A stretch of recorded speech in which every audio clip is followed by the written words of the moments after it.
I saw you once, Maddie Schwartz. Before any of this began, I saw you. Alive. I was Cleo Johnson. But in my death, I became the lady in the lake. I can't just be someone's wife. You never wanted to do anything else. I never tried to do anything else. Did you ever wonder why? Your writing dreams ruined your life. Now you wanted those same dreams to rewrite it. But why did you need to drag my dead body into it? How did you know? Know what? Where to find her. My wife was a lot of things. There's one thing that she's not. That's foolish. This is not your high school newspaper, Maddie. People's lives are at stake. So what you gonna do? You gonna get that money and leave everybody behind you? I don't know. I don't know. Dreams push you down until you drown. You wanted to tell everyone's story, Unbearable sorrow. but your own. This is my quest to follow that star. No matter how hopeless, no matter how far, to be willing to die so that honor and justice may live.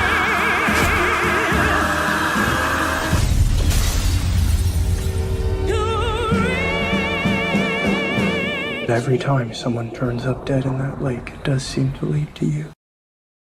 When I'm away from you, I'm happier than ever. Wish I could explain it better. I wish it wasn't true.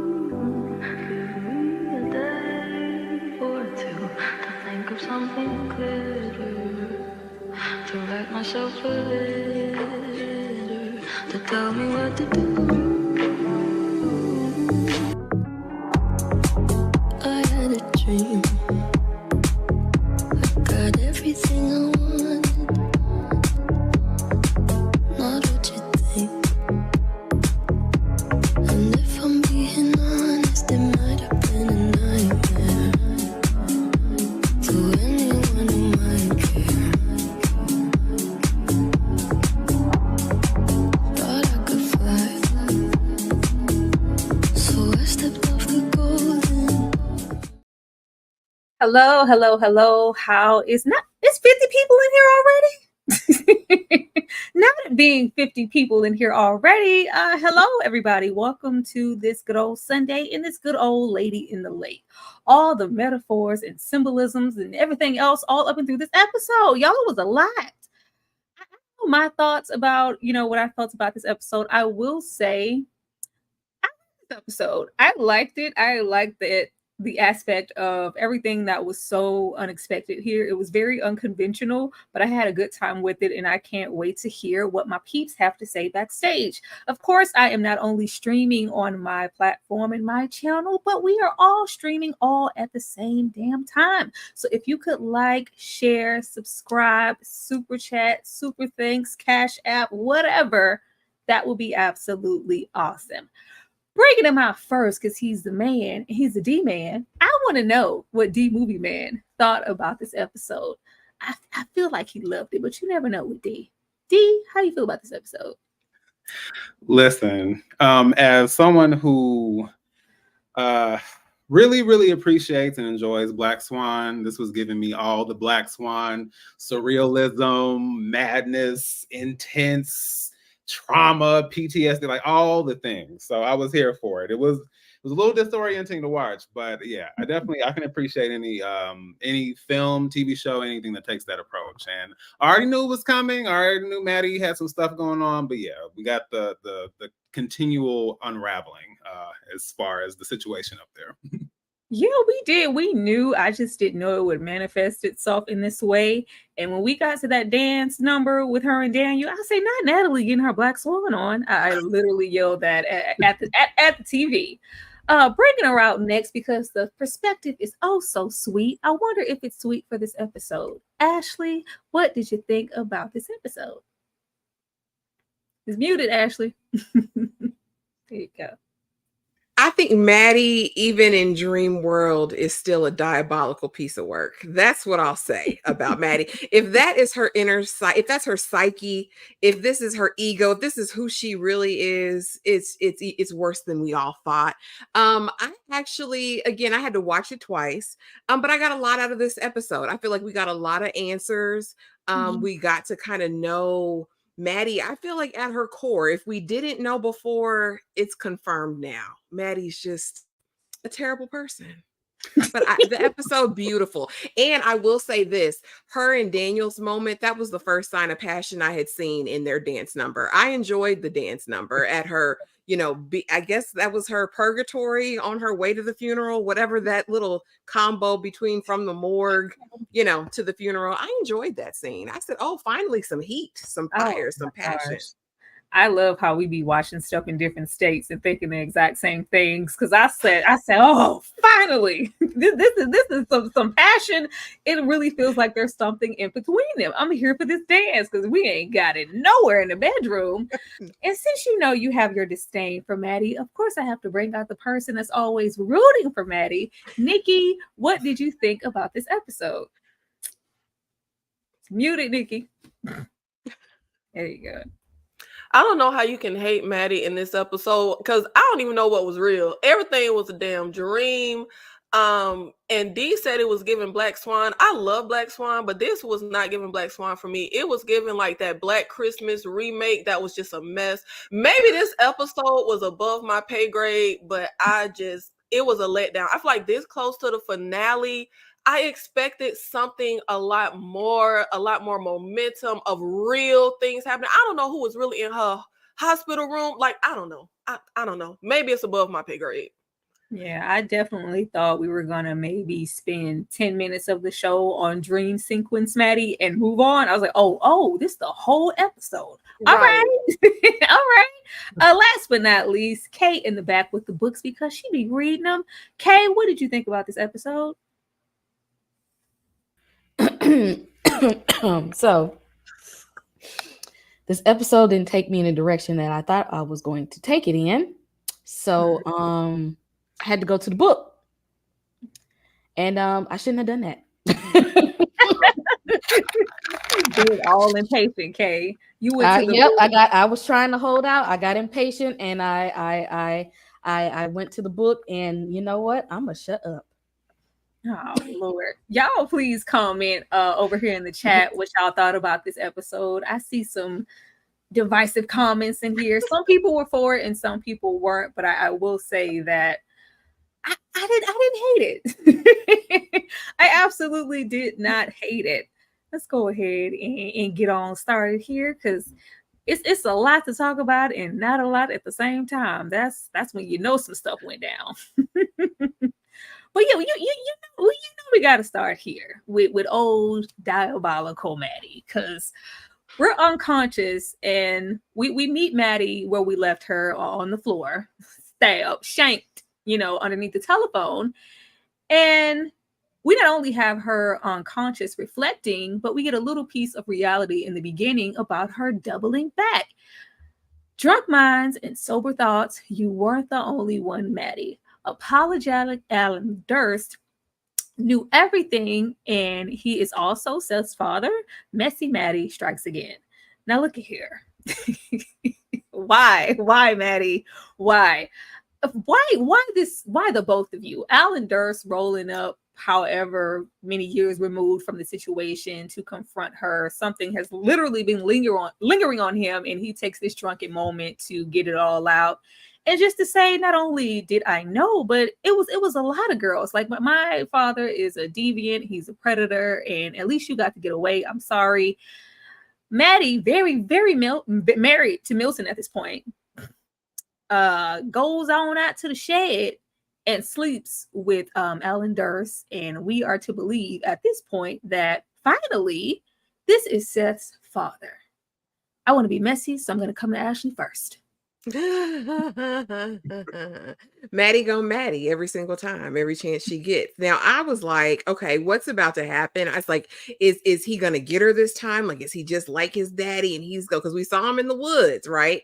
Before, but you know, him saying, I knew what you were doing and I was mad at you. And she's like, you're mad at me. Now, for this one time in history, y'all write it down, take a picture of it. I agree with Maddie because your father was the old man that was chasing me down. I was a young, impressionable girl at the moment. So why would you take out your hurt and whatever anger on me? You know, so I will give it up to Maddie in that one instant. But in the next second, she's dropping them draws and they're making Seth Jr. I will say in this moment, the truth was in front of us the whole time. When I looked at Seth looking at himself in the mirror and then looking at Alan, I said, oh yeah, that's your daddy. That's your daddy. So maybe I'm going to give Maddie another shot. Maybe she had only been with 3 men. Maybe it was just Alan, his daddy, and Milton up to Daniel. So I'll give it up to her for that. Again, it's just still to me typical Maddie. What I will say, this did open up another box of questions for me because if you know he's drunk, he's unmarried at the time, she's very married. What caused his hate present day? Because out of what we saw in that scene, okay, they got Bucky naked. It was an indiscretion, but it doesn't help us understand why Alan is so angry at this point. So hopefully in the finale, because it's only one episode left, we'll get that tea. Maybe it's about Seth.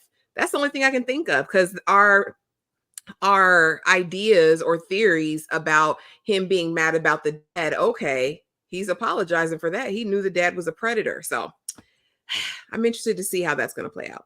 I don't know. This made me question Maddie again because I wouldn't want to be in any proximity of this father and son duo. Like, Alan isn't at all innocent, especially with where we left off with them in that park. And clearly, he's seen some stuff in his life via his dad. It just seems very gross. So why would you sleep? Like it just felt like she was just desiring him so much in that moment. Like finally, I was like, D. To me, now this all kind of hinges on what Alan knows at this point. But I do think it adds, in a way, depending on what we find out. But I do think it adds an additional layer to that intense anger he seems to have towards her. Because, like I said, it's the dad thing. But then, like, does he know anything about Seth? What does he recall about this situation? Are there other things that they circled around to, or conversations they had that caused him to be that angry? And some of the things that he said to her thus far. So I thought. That was another piece of it that made it interesting. In a way, it's not surprising that that Alan was back in the mix because it just seemed like, I mean, it would have been shocking enough for it to be the dad, but I just felt like somewhere in my mind, time-wise, I just felt like there might have been something else. And then we clearly see with the child she would have had, that was out of the picture. So yeah, I think it's I do think it is. I don't know. I'm just curious as to Alan's mindset about his father being a predator and preying on multiple high school girls, minors. That in and of itself was just kind of like, how do you rationalize that? Or how do you deal with that, being the son of this person? So yeah, it gave me a little more perspective on Maddie with that situation. It's adding to the mess and shenanigans, but Maddie is good for that. She is going to sabotage her life in any way she can. So there's that. I just really feel like if you're your daddy's son, and there was a mention at some point in time, of course, of Seth.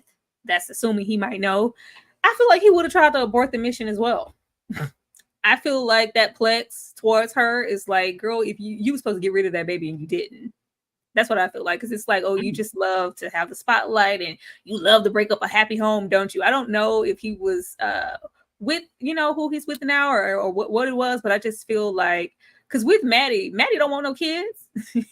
Maddie has always been ambitious and wanting to live her best life, unless it served her or it was going to be beneficial for her. I mean, it seems like she put put Alan, on this whatever pedestal to maybe think this was her guy who was gonna take care of her or whatever. He was some type of special entity. He was not. He was trash. But I feel like the plex is because she kept Seth. Nikki? Yeah, I saw this scene a little differently. I saw this scene as more just a visualization of Maddie's trauma and how that manifests with her, because I find it extremely disturbing that the guy that literally like sexually assaulted you when y'all were teenagers, you come back, I don't know, a few years later and willingly hook up with him. But I also feel like on Alan's side, I feel like Maddie gets so much smoke, but I really think all the men are the real true villains of the show. Yeah. I do not think, in my opinion, that because like Ashley said, we still don't know the root of like this seething anger present day that Alan has. I'm wondering if maybe one, you were drunk and said stuff and then got sober and reneged talking about his dad and stuff, because they are in a pretty, like all of the communities in this era, the Jewish community, the Black community are 6 degrees of separation. Anytime we're at these Jewish events, how can your dad prey on young girls and it just stays quiet? So I feel like, did he sober up, regret the stuff he said? Maybe, I don't know, go to Maddie about like, don't say anything. But then I also feel like, was it just a fake apology because you couldn't have sex with this girl? Your dad was able to get with her. Maybe there's some type of father-son competition where you wanted to circle back and get the girl you couldn't have. And you know, this little, because I honestly feel like daddy sinister, son sinister, daddy a creep, son a creep. And then when he did his apology, I don't know, don't apologize and don't say what are you apologizing for, sir? Like, say the words of what it is that you actually did. But I will say, with the whole episode and this scene, I'm just so frustrated. I'm kind of like, it's kind of fun to go through a mystery, but I'm kind of annoyed getting spoon fed. Like, if y'all don't just go ahead and like tell us everything we have been on the edge to know. But I do feel like it is kind of clear at this point when they cut from this scene to Seth looking in the mirror that, you know, this is his dad. But if y'all don't just say it plain and like just tell us what the hell is going on at this point, Lord Jesus, like I can't take it. No. Okay. I can't even trust Maddie in her. I can't trust Maddie in awake time and in her subconscious mind. I don't even trust, because somehow I think this whole conversation is warped into something that she wanted to be. I don't even know if this is her true memory. Oh. At this point, I don't trust it. She romanticizes a lot, and this could be her also romanticizing this, so that maybe in her mind, it looks like that she has a good rapport with the person who fathered her child, and maybe that was the person she was supposed to be with and wanted this whole time but couldn't have. And I don't believe Maddie in her memories at all. Oh, Lord, Kay. We can't even trust Maddie in a dream. We can't trust nothing. I thought this was the one piece, maybe before we got to the end, that was a part of Maddie's reality. I was hoping, child, please be. Sweet dreams and beautiful nightmares. What's real? This is the point where I was like, okay, okay, who was here in the room and who wasn't? Visits from Seth and Alan Durst. Like, I really got to questioning it, because I'm like, baby, all of the plex that Alan Durst has every time he sees Maddie, he coming up in here bearing flowers and a card and being, thank you for caring about my daughter's case. All of a sudden, I don't know about that. Give me my story, baby. Cleo, I need it. It's mine. Child, that alien adjacent pregnancy, that zombie Dawn of the Dead newspaper baby. I was like, what kind of nightmare fuel is this? I've never seen anything like that. Like, that looked creepy as hell. Like, I never thought a newspaper baby with a little placenta on it can bother me so much. I was like, ew, that was a thing. And Cleo delivering the baby in the gas mask, that was a whole lot. But you do have Seth stating, when it seems like it's before the actual dream, I remind you of everything and something you never wanted. And then you have Alan say, your next child will know the truth about you. I was like, what? Is she with child? Is this the paper's gonna know? The newspaper baby's gonna know something about you? And is Seth even here? He has such a disdain for her. I could see Seth. See, I told her not to be down there with them colors. I told her I ain't going up there. I don't know if he was actually there. I just really didn't know what to believe at this point. But I feel like Seth was there. I feel like Alan Durst was not. D, what did you think? I'll say this as someone who has seen The Fly and Orphan multiple times. This is just another addition to the traumatizing birth scenes, because now, granted, nothing will ever trump birthing a massive maggot out of one's lady parts. So it's not quite on that level, but yeah, when I saw that and I heard the story, I was like, okay, my eyes were a little unprepared for that particular site. But yeah, I was kind of hoping that maybe initially that this was going to be like a situation where Seth, even in all his disdain and resentment and frustration toward his mother, it might be a little bit of like, the thought of maybe losing her might be making something stir a little bit. But then when I saw Alan, I was like, I don't think, and then all this other stuff happened. So I just think, I feel like it's, so how I look at it is, I look at it as I see two parallels. I see two trajectories as far as her life. The perfect nuclear family here. Her son is there. He loves her. The ideal father, his father, the person she should have been with, is there. Balloons, everything is all good. And then on the flip side, and I even noticed there's like this warm tint to it. And then on the flip side, you have Cleo as being the person, or being the kind of the catalyst for her being able to give birth to her real aspiration, her real desire as far as professional goals, and being this journalist and breaking into the biz and becoming this person she never had the opportunity to be. So I think from that standpoint, I thought that was really intriguing. As uncomfortable as it was to watch, I thought like the two ideals, or the two extremes being presented that way, was really interesting. Oh yeah, baby. She dropped Seth quick. He was just sitting there like, oh, mom. Well, he did say all the other men in that diary. I heard that. All them other men. You look at me and see all that. Like, Maddie, how many men was it? But it's just like, I'm dropping that. I don't care anything about this nuclear family. You taking away my real baby. I need that. That's mine. Kay, what did you think about this scene? Oh, that scene revealed that's what Maddie would rather have had instead of being a mom. Her baby is her work. That is her work.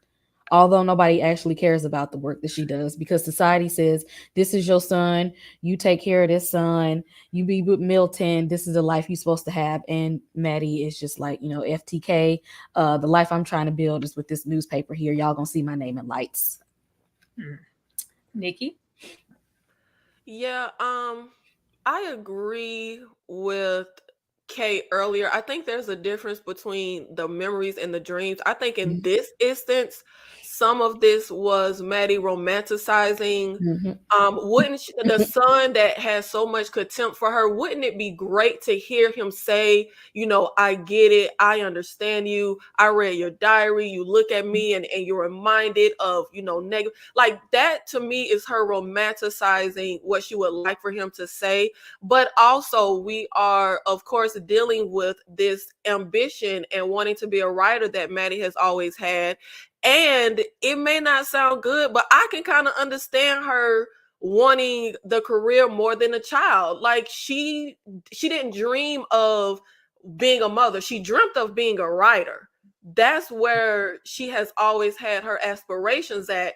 That's, like was said, that's the baby that she will fight for and cling to more than her human, child, which I get. As always, I don't fault Maddie for it. I completely understand her wanting that ambition. You can, child, give me a career over child any day of the week, and I will be happy. But I think they were also maybe trying to give us a little something in this. I do think that Maddie is pregnant with Officer Platt's baby. I just found it odd that the Alan in the dream said that line about your next child will know you or know the truth or something like that. So I think there's, like I said, this episode is freaking chaos. So it's like some of it feels like Maddie in her damn fever dream, just her mind going off. But some of it also feels like maybe clues that we're supposed to be paying attention to and getting certain information from. And I can't damn decipher between a lot of it, but I do think that she is pregnant with Officer Platt's little mixed baby. Oh, Ashley.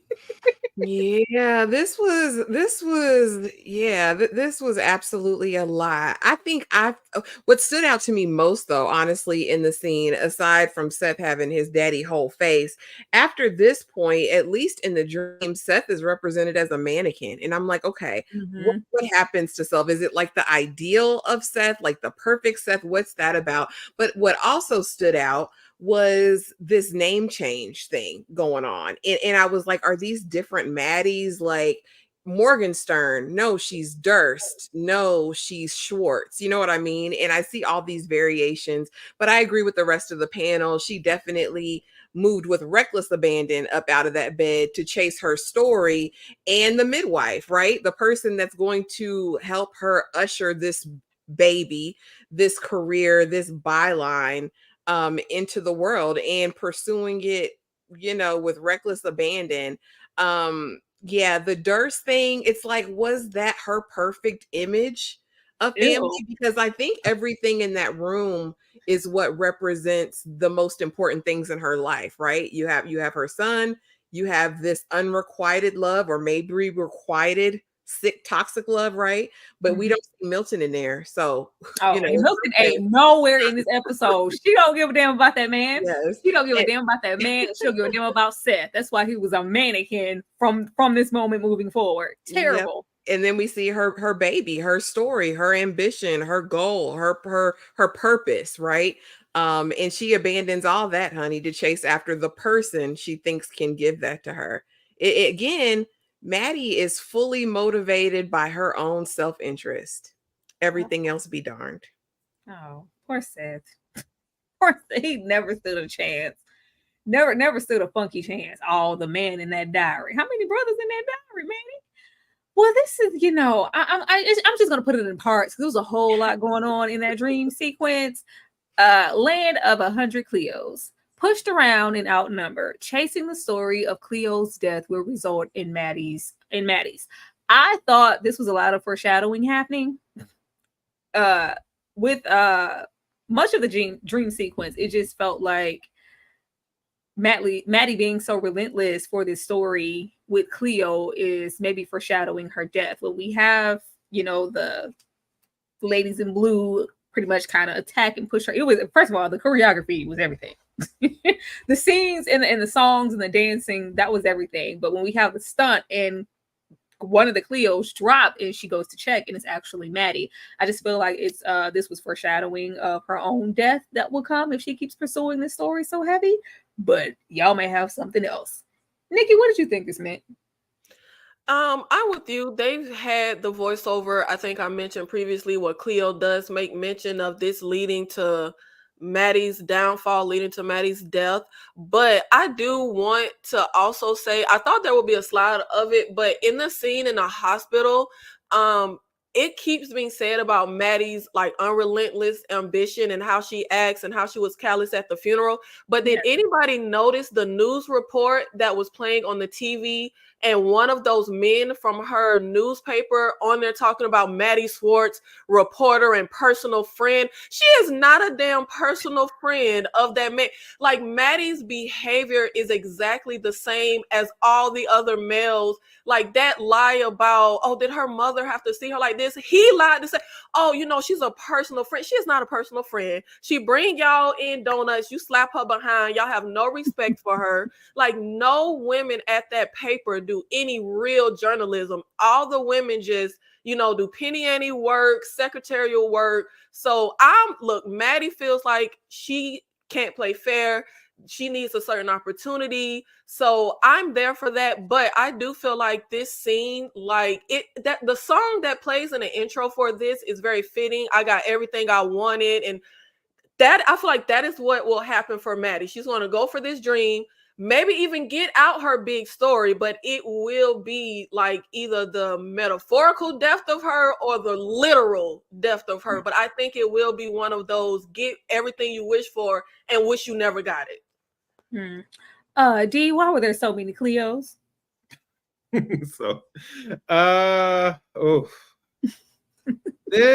let's see. I think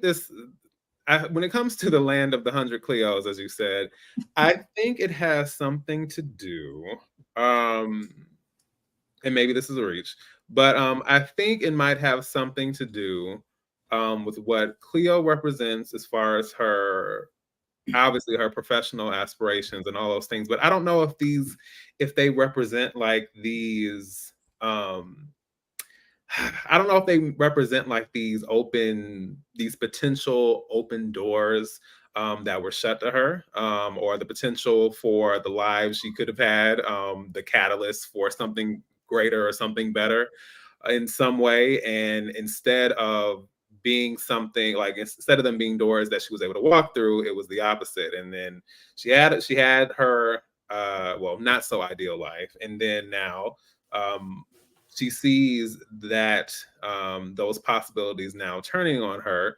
and now the one that stands out, the one door she can walk through, that is the one, as was said, that will be her undoing in some way, whether it's physically, metaphorically, or whatever else. But I just kind of saw it as that, in a sense. Like, just, I don't know, like when you look at what Cleo represents and what she means for her own path or her own journey, I just think the fact that there were all these Cleos pushing her, but then there's the one that's here, and then that's the one that ends up being her.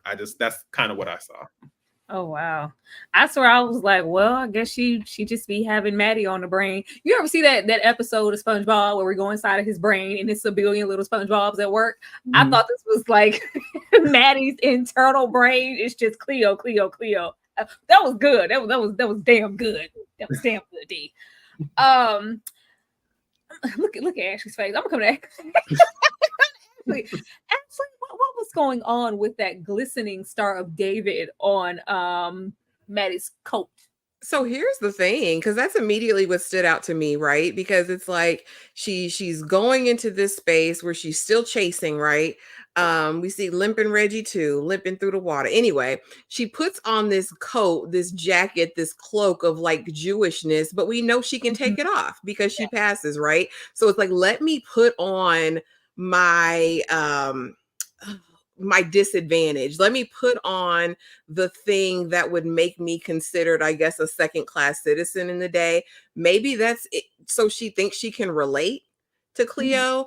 I had a lot of ideas about it because we know it's something that she could put on she could put on her Jewishness and take it off for the right thing, for the right moment, right? To use it either to her privilege or to relate, because as soon as we get into this dance sequence, it's that song, Let My People Go, right? Mm-hmm. And I was like, okay. And I think the opposition that she's running to with all of these Cleos, who are the false Cleo, is like, girl, you're not going through anything. It felt to me kind of like what Dee said, like these are all false leads, because that's even something that Cleo says after she gives birth to the paper baby. She's like, you need a strong lead. You need that true lead, right? And so I think she puts on her Jewishness to try to relate in some way, but she's getting knocked against all of this opposition because I think they see her for what she is. And I think she's running to her own demise. This will definitely be the end of her, because also, if you remember in the first couple episodes during Cleo's narration, she's always like, You wanted to tell everybody's story but your own. I think it's going to be Maddie's story that's ultimately told. I think this baby is going to be Maddie's story. Oh, that's good. Y'all better work. Y'all better work. That's really, really good, because I was thinking the same thing too. But I was like, for so much of the show, Maddie wants to be everything but Jewish. You know, she gives YT woman. So why are we putting it on now? Thank you, Ashley. Kay, what about you? What did you take away from here that you thought was important? I saw something, I guess, different. I saw the star on her jacket being from the newspaper, for the, you know, because that's what's important to her right now, and the mini Cleos, because they were all different. I saw that as nobody even cares who the real Cleo is. Like any one of those could have been Cleo. They're not, Maddie is not chasing Cleo. It could be that person. Nobody cared who it was in that lake. Actually, when they even found the body, nobody was even looking for Cleo when they found the body. They went over there to fix something, a light that was out. And so those were many faces of many Black women who nobody cares who they look like, whose name is who belongs to who. Maddie is chasing a story, not Cleo in particular. It could have been, that face could have been somebody named Mary Jo, and it would have made a difference. As long as it was a story to chase, Maddie was there for it. She doesn't care anything about Cleo, just the story. And they knew that. They're like pushing her around because, like, you don't know who you don't know me from a can of paint. It don't even matter. And they was pushing the hell out of her too. Like they was like angrily shoving her out of the way. And it's like she didn't care. She kept going. I will say, I love the direction in this episode and the way that Alma utilized these spaces we've seen repeatedly in the show, and they were morphed into something else just by expanding the shots and some lighting. So, girl, you better use that budget. You better use that budget.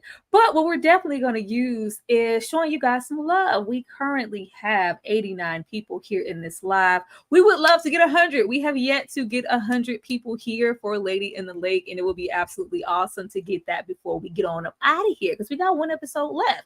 Now, what I do not have here, because it was just making me laugh to the top and back, is Reggie limping.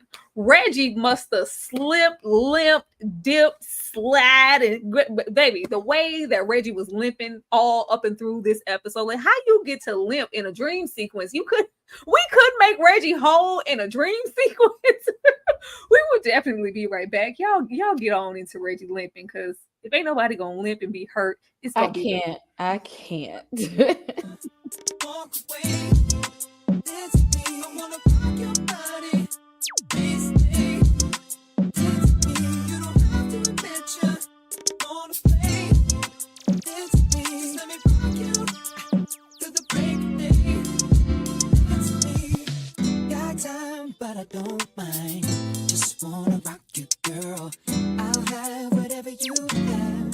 Come on, let's give it a whirl. So I've been watching you. I like the way you move. So go ahead, girl, just do that shaking thing you do. So you grab the girls and you grab a couple more, and you all meet me in the middle of the floor. Said the air is thick, it's smelling right. So you pass to the left and you sail to the right. Oh, somebody fix Reggie's leg, please. You wrong as hell for this song. Don't be so quick to walk away. Where is he walking? Anywhere quickly. I only had, a little time. I needed to find a song that fit. I was looking for Walk That Walk, but I couldn't get that one together. That's the best thing I could do. Because baby, it was giving Hunchback. Like, Reggie, please, can you please, Reggie, get it together. Get it together, my good guy. Reggie is still kicking. Speaking of Reggie, Reggie drops off money to a frustrated Teddy. Slappy is now suspect number 1. Now, I had forgot all about Slappy and him even being a suspect. But now, which I think we get to in the next slide, we have pretty much cleared Stefan. It's all about Slappy now, and he's being arrested. Lionel, of course, is really sick, and we have Teddy roll up on well, we have Reggie roll up on Teddy and hand him some groceries and in a stack of money. Well, and we also have Teddy see Slappy get arrested. I think he was running to his dad, for comfort, like, oh, mom's on the news, they're saying all these things, and you're getting arrested. Poor Teddy.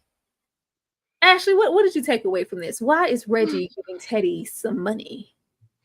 He's struggling with this guilt of things, but again, it's like, where is this coming from? I know where Teddy's at with it. He's about to lose his little brother, probably. Just found out, and here's the thing with Stefan.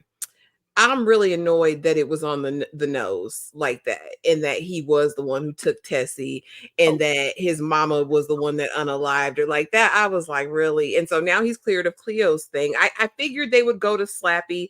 And so that didn't really surprise me. I just hate, again, we're seeing Teddy put in these situations where he's having to be like a grown man. Like the way he talked to Reggie was like, what you doing here? What you want? I was like, oh, Teddy's fed up. Teddy's about to be, this is his villain origin story. It's up for Teddy now, I feel like. But Reggie, he's dealing with this guilt, but this guilt of what? Yeah. Like, what is this guilt for? Did he make an agreement with Cleo before she ran off that you need to be dropping off baguettes and rolls and milk to my son and a little bit of money to keep him? You know what I mean? What is that about? And then Reggie is just moving so weird. He's not a good criminal. He's not a good number 2 at all. It makes me feel like he's not built for this life. I'm like, sir, what work have you put in to prove yourself? Because you have made all of the wrong moves here. I'm frustrated just like Teddy is, because tell me what's going on. And Slappy, baby, I'm sorry, but you finna be in there. They ain't looking for nobody else. Slappy, he's gone for life. Bye, Slappy. It's up for Teddy and Seth. I hate to see these ramifications of what they sorry mama's doing. I was really hoping deep down that she had, sprinkled a little information over to Teddy, but Teddy, via this episode and via Reggie, like, what do you know? Tell me what's going on. Why are you giving me money? Teddy doesn't know anything. If and when she decides to pop up and we have mourned you as our mother, I have been, like, we come back from that. I just don't understand Cleo's plan in this moment, especially when it comes to her children. Kay, what's going on with this?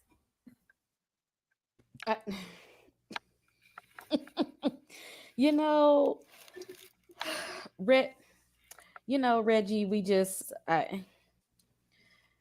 Reggie,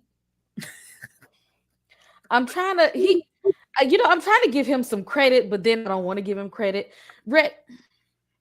Reggie, just go sit down somewhere, because you're doing too much, okay? You and Shell ain't on the same page, okay? He getting frustrated with you.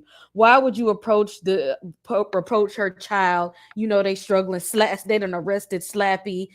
You're looking real guilty right now. You look like you know things, Reggie, but you're not telling the people things that you know things. You're looking very, very guilty right now, my guy, and that's not going to be good for you. Why are you spreading yourself around in all these places when you should be in hiding at this point? You're doing too much. I love how you said, okay, it sounds like Bad Boys 2, like, who at the door? It's Reggie. Reggie's at the door. Nikki, why do you think Reggie gave him that stack? Yeah, I don't know why Kay said Reggie looking guilty. He is guilty. He's not looking guilty. He is guilty. And I love this scene, and I love Slappy getting arrested for a murder he did not commit. And I'm going to tell you why I love it. Because y'all gave Maddie so much crap about the possible collateral damage of her fake robbery and how she in a black neighborhood and men could get yoked up. There was no collateral damage from Maddie's fake robbery, but we need to talk about the real collateral damage of all of Reggie's decisions, him and Shell, and how they are the ones, and not Maddie, that got an innocent brother pulled up by the police. It was, let me tell y'all, this is why I have to cape for Maddie, because it is Shell and it is Reggie that are doing way more damage to the Black community than Maddie ever could. Okay, seeing this little boy in his rear view mirror wanting to know who killed my mama, What do you know? That is so sad. That you cannot tell me Maddie done did anything worse than that. Besides what she done did to her own son, we're gonna leave that out. But I'm talking about to other folks. That was so sad. Like, how can you drive off from that little boy? And even the whole, I'm telling y'all, it is the men in this story who are the real villains. All the men just ain't ish in this show. And I'm putting them way above Maddie. All of the performance that Maddie does is nowhere near as diabolical as the performance of Reggie. And I really feel like that is what this is, a performance. Because what is it that his boss does? Run around like Robin Hood of the Black community, acting like he doing stuff for people. So now here come Reggie handing the little boy some groceries and money like, oh, we looking out for the family. No, I don't think, and I feel like we're moving under the assumption that Reggie made a deal with Cleo and she got out of town. But for all we know, Cleo is dead and he did exactly what his boss told him to do. We're just saying, oh, you know, she's not. We don't know. At this point, we don't know who dead, what happened, but whether Cleo is alive or dead, the real villains are not Maddie. It is Reggie and it is Shell. They are the biggest performers on the show, way past Maddie. Even Shell Ho, oh, you only questioning the Black employer. The Jewish employer did not tell Reggie to kill that lady. Maddie was questioning the right employer. So all of that is a performance. Pulling up to the funeral and shaking the hand of the mother of the person you ordered your henchman to kill, that's a more diabolical performance than Maddie has ever put on. I'd rather Maddie be at that funeral talking about laying it low and spreading it wide with Platt because she don't even know Cleo. But the man who watched Cleo grow up, knew her daddy, know her kids, know her husband, pulled up to that funeral and was more diabolical than Maddie. I love Slappy getting arrested. I love Reggie being polar baby in the street because it is hopefully showing the viewers that the real villain isn't Maddie. Okay, and I'm done. Well, we never said the real villain was Maddie. She's a villain. She's what, like, I think I said at least those first two because we got the double dose of episodes. Every single man in this show is a creep. Everybody's trash. There are no good men here. But that doesn't make Maddie good. She's still terrible. D, what's up? Reggie ain't about this life. I mean, just struggle criminals anonymous. Like, you know, it's like a busted eye, a busted leg. He's always wheezing like this. It's just like, he ain't cut out for this. You know what I'm saying? So it's just and to know, and I definitely will agree with Nikki as far as like on the priority list or in the grand scheme of things, you're like, who's really, you know, who's causing the real consequences here? And I think that, and I can't tell if it's one of those things where Reggie is supposed to have, I don't know, like, I don't know if this is, if it actually is guilt or if it's just something or some kind of deeper issue he's not dealing with. But I'm trying to make sense of what position or what his plan is, what his goal is, because I can't see anything beyond his eventual demise. And nothing he's done has been smart, resourceful, forward thinking, any of that. And speaking of which, I would love to know what Cleo's contingency plan was, because leaving her son to kind of fend for himself and now have his father in I don't know what she was thinking was going to happen here, but it's just like, how does Teddy now contend with this? Her son with sickle cell, her family. It's just like, what is the solution? And I think that to me is hard to wrap my mind around. Like, so once let's just say if we're to go off of a certain something towards the end, then what does that still mean for everyone else? And I also have an issue with how she's handled that. We know Maddie is a train wreck in a lot of ways, but Cleo, what you really got going on Oh, she a train wreck too. She a hot mess. She lost me when she left them kids. You supposed to take them babies with you. She lost me when she left them kids. I very much so think that Cleo is alive, and for her to think that this was the best plan. What? Stefan and Tessie are old news. Stefan was a predator. Yeah, all you Stefan lovers on this panel. Yeah, don't do that no more. Don't do that. And his mother disposed of the evidence. Bye, Bob. It's my damn story.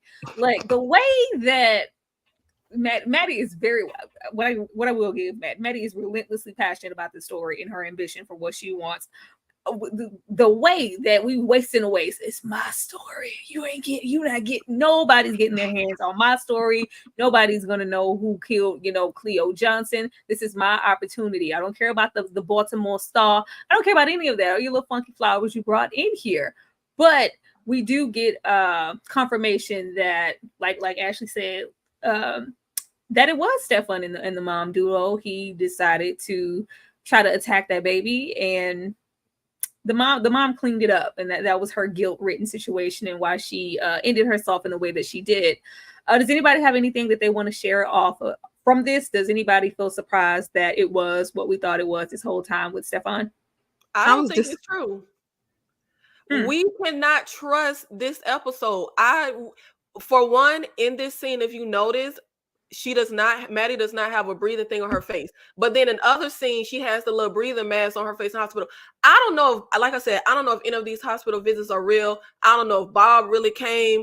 I don't know if Stefan really confessed and he really tried to, mess with that little girl. I don't believe it until I don't believe it, because this whole episode, I just couldn't tell reality from the dream.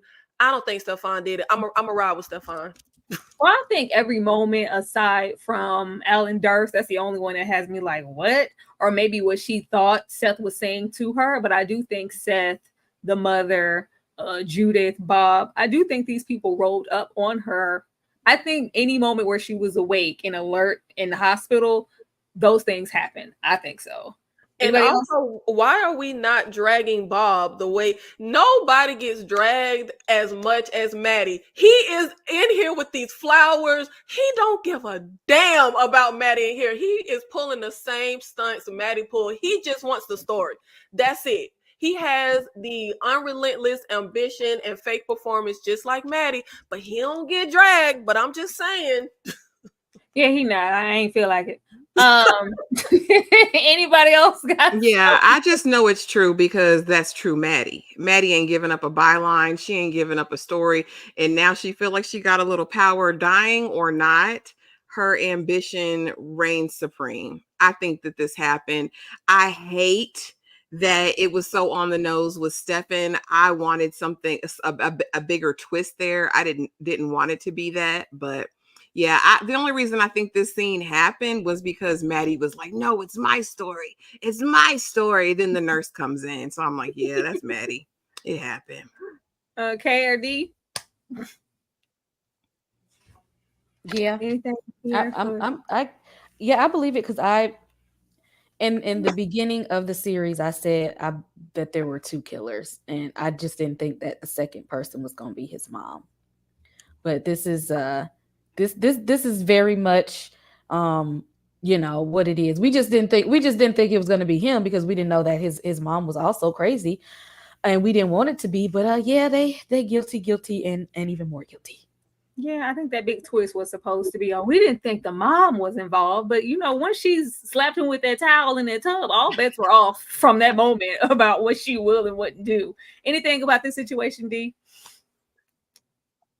I'm going to agree with Nikki and just say that I'm going to leave it on the table until the next episode, just to see if there's any lingering anything going on that connects to that, and if not, then I'll give it up. That's right, because Maddie holding on to that story and Bob doing what reporters do, all these ambulance chases. Hey, so what about that story? Look, see me about to die. Like I felt like this was a very, very plausible scenario, but we'll see. And then with that being the last episode, we don't have room to waste no time. We don't have room to waste no time. Reggie, you're not telling me everything. Like, if y'all gonna kill Reggie, just go on and do it, Officer Platt and Gordon, and whoever gonna take Reggie out. Do it now, because every single episode it seems like Gordon is getting more and more frustrated and suspicious of Reggie. And we also have this conversation about Fish and him being, all knowledgeable. I just want one little piece of flashback of how Gordon got Reggie in the reins. I just want one, but I know we got one episode and we ain't gonna get that, but I just want to see. Officer Platt pays Gordon a visit. Fish threats Christmas numbers and calling Captain Sassley. I was like, oh, you called the captain? I think this whole scenario of Gordon feeling like Officer Platt is getting a little bit closer than he would prefer with this case. First, the reporter comes in here. Now you know what? Let me call and get this sorted out. As we said, Gordon knows and has everybody in the pocket, and I think this resulted in the scenario we get later with Officer Platt. And like, yeah, we've been holding it, but we know about Maddie. We need you to go. You're getting too close to Gordon, and I think this is the conversation that resulted in that. Dee, what about you? I will agree with Ashley as far as just really being over 30. You know what I'm saying? It's just been, constant shenanigans. And I guess just considering there are other consequences that are coming down, I honestly don't really have much to say, because just when it comes to him and this situation and them, I'm just kind of like, you're over it. I was really hoping like, moo ha ha ha, I've been working for Mr. Gordon this whole time. That would have gave me some pleasure to know that Platt was dirty. But I was like, oh, now you want to do your job? Okay. Ashley. Yeah, I was annoyed by this scene. At this point, Shell Wood Harris, what kind of boss are you? You don't have eyes on the streets. You don't know what's going on. He said, this is the second time I heard about them Christmas numbers. You still don't know where your bag's at, man? You don't know how your business run? Like, you're not doing a double check of the books. You don't know who won the prize. Like, that's why, oh, girl with the hair salon, Juanita's bumping curl, that's why she not pressed, because nobody's looking for her, because he don't know. I'm like, you can't be that delayed. And then on top of that, you telling all Reggie's secrets. He finna go down for Tessie too. Like, you telling him about the fish shop and making him talk about the African fish and where they swam from. Like, this was all unnecessary. We know Shell. We know he ain't for the people. I didn't need to see Ferdy there acting like he's really doing some detective work. Sir, go climb up a fire escape and let the other people do this work. I'm over him. I'm over Ferdy. I'm over it. I know before anything happens in that next episode, we better cut to a flashback scene of Cleo popping up out of nowhere, helping Reggie's ass out of that boat. Because I want to know how he got out the boat. Nikki? Yeah, I think they did a big disservice not opening the next episode after that one with him getting out of it. You cannot leave him in that boat, and the next thing you know, he limping. Come on now. Come like. But I will say this scene really irked me and frustrated me. And part of what Ashley said is why I'm hanging on to Stefan not being the killer, because for this show to give us this whole dance and this whole everything everywhere all at once, discombobulated mystery, like we were supposed to be led somewhere where we're aghast and we're like, oh my God, so this was pieced together.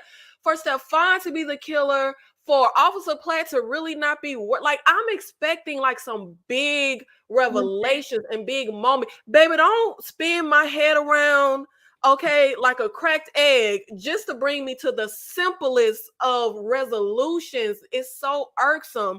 But I will also say there is not one trait that can be found in Maddie that cannot be found in the other characters. And the biggest culprit, Jesus, is Shell. And I love Wood Harris. The acting is on point, but he is the most diabolical, low down character. He is about to New Jack City Reggie. They about to be on that rooftop saying, I am my brother's keeper, dropping one thug tear, because Reggie is on the way out. Like Ashley said, he did not read his Criminals for Dummies book, and he is effing up left and right. And Platt Platt disgusts me. He disgusts me. Did anybody peep? But again, I don't know what was real, what wasn't. But did anybody peep Platt talking by Maddie's bedside about how he been with a lot of white women and the whole thing of we can't be seen in public? So because you want no strings attached sex, which I'm pretty sure you can get in the Black community, you are willing to degrade yourself and sleep with women who are using you but have no respect for you as a human being because of the color of your skin. You cannot be. That disgusts me so bad when he said that. I couldn't take. You know what? Everything that is coming to Platt, he brought on himself. He deserves. He is diabolical. He is disgusting. And look, but I will say, even though I think Reggie gonna get taken out, Shell probably gonna live long and prosper. Like he's not gonna have the Scarface ending. But Shell said, "I done outlived a lot of y'all, and I'm finna continue to." But this scene, I just could not believe. Oh, but y'all, who is Captain Stassi? Who Shell called on the phone? Is that creeper cop that be creeping on Maddie? And Captain, it's the head dude. Okay. I was trying to figure out who he. Okay. So that means the captain in his pocket. Mm-hmm. What I will say, since you brought up the scene with Ferdy by Maddie's bedside, the only thing, because with them, when he's saying, Maddie's different, I expect you to be exactly who you are, and they kind of match with their ambition. And for him to go that route of no strings attached and the sex with the white women and and I'm trying to be the first Black homicide detective. How far is this ambition going to push him? What would spark anything for me to be like, especially with everything kind of hitting the beats of not doing anything outstanding that we didn't expect to happen already? There hasn't been a massive reveal. If he takes out Maddie, that would do it for me. That would do it for me. If he ambitiously takes out Maddie, somebody standing in the way of his grand opportunity, because Maddie makes it very clear there's nothing she's, not willing to sacrifice to, get that beeline, as Ashley would say. He wants that position. That's the only thing that would give me okay. that would do something for me. But if there isn't some massive reveal, because it better not be that we were supposed to be hanging on to the fact that we all just thought Cleo was dead. Child, we smarter than the average bear. Kay, what you got for this scene? I'm just trying to tread lightly with my words these days because, like I said, I shouldn't have went to the book, and I did. But yeah, I told y'all that that Shell was Nino Brown in here, that he be giving out, money and stuff. They be giving out, turkeys on Thanksgiving and whatnot, and Christmas presents and things. And yes, they gonna have they moment, because Reggie moving, he real reckless out here. He ain't even trying to cover his ass in this moment. He looked guilty. Like he don't even look like somebody whose hands are clean. He looks guilty. And when you're dealing with the experienced cops, and when you dealing with a very seasoned mob boss, Reggie, that's not the place you want to be. You already can't see out of one eye. You're raspy and you're limping. If they came at you right now, you can't even run to save your own self. And I did want to back up for 1 second. What's the boss name? Bob? No, we're not gonna ride him as hard as we ride Maddie, because Maddie left her husband and her child, okay, to go and pursue some case that ain't got nothing to do with her. She left them to be nosy. First of all, she left the child with a man that raised him as his child that ain't even his real dad. And she ain't tell the son or her husband that that's not the father. Walked out on both of them. I'm finna go live in the hood to go pursue some case, not because I care about these people, but because I want to make a name for myself. And nobody even told her to end up at them people's house to get stabbed in the first place. She ain't had no warrant. She ain't had no badge. That's why we ride Maddie, because she be doing a bunch of foolish stuff. I ain't on Bob's behind, because we expect him to be just that. Maddie is doing way too much over the top, and she in the hospital right now because she walked up in there. She ain't went through no police academy and had no warrant. She went in there doing stuff she wasn't supposed to be doing, started a whole OnlyFans for this man, and got sliced up by his moms. Kay said if I could double back for 1 second. Because I said, wait a minute. But she said, wait a minute, why we ain't riding Bob? Because Bob ain't do all that. Yeah, I mean, Bob is being who we expect him to be. Exactly. I try to cut that off because just as, you know, a wife, a woman, a mother, we have a higher expectation for Maddie, and we just shouldn't. Maddie is right over there with Bob. We don't make the rules. That's just how it is. Right over there with Bob. If I could double back, please. Let's see. Anne Frank had it harder. Child, when she sat there, I was like, not you being performative in a dream sequence, Maddie. When she, you know, which I love because this is, you know, of course, Maddie's true self, what we've seen repeatedly throughout these episodes when she's sitting there talking to little Tessie, and Tessie's like, so that's just it for me? Am I over with now? You were so passionate. I was so important. And it's like, well, you know, I'm so sorry about your little life was taken so early. But you know, Anne Frank had it harder, baby. It's old news. I can't stay here. I got to figure out what happened to Cleo Johnson. And she's like, well, I'm just so sorry that happened to you, Tessie, in your life. I was like, girl, you better act, Maddie. What I will say in this sequence, not only getting into Maddie's strong ambition and not really, we know she didn't care about Tessie in that way, and it was all about the story. But outside of that, we have Lionel. Lionel, once again, I think this is the second or third time we see him in a sequence over there with Tessie. So I really think they're foreshadowing the death of Lionel for some reason. Like, oh, not the baby. I was hoping, you know, that maybe that spiritual stuff had worked and maybe he'll be all right. But he not. I think they're gonna take Lionel out because we see him lingering with Tessie too often. But when we're opening, you know, our chest of secrets before we get into Seth the mannequin. We have her not only pull out the aborted mission, but we pull out a dead Daddy Durst. Why? Why was there a dead Daddy Durst in there? I could have seen if it was just the baby, but why would Daddy Durst being dead be on her conscience and, you know, one of the secrets that she's hiding as well? What is that about? Nikki? Yeah, I think that something came to a head. She has an abortion that from the scene she really didn't want to have because of the dreams that Creeper Durst was selling to her. Something came to a head. The relationship ended. He did not keep up his end of the deal. And I think that may be, I think maybe Ashley said it or Dee said it earlier, that may be the secret that Maddie has been keeping, hiding and not telling her real story, is the fact that she is the one who killed the Durst dad. Maybe that will circle back to why she knew how to find or where to find Tessie. Because I think it's significant that the little baby is on his chest. I think that's why it's not just the baby, it's that it's telling, maybe, you know, trying to tell us that. But I will also say it may be harsh, but I saw nothing wrong with what Maddie told Tessie. I mean, Anne Frank did have it harder. Like, you did live a privileged life, and unfortunately it ended. Like, sorry for you. I feel like nothing is wrong with that approach for the fact that we have too much of a double standard with this show. Maddie is a mother, a wife, but so is Slappy. Well, not obviously not a mother and wife, but a husband. And men leave their wife to take care of their child so they can pursue their dreams, just like Maddie did. Slappy wanted to do stand-up comedy, didn't have a job. His wife had everything on her shoulders. Maddie left her son with his dad, pseudo dad, whatever kind of dad you want to call him, but that's the little boy daddy, so she could pursue her dream. She did not do anything that the men didn't do. So I'm not giving Maddie an ounce of anything that we not giving to the men.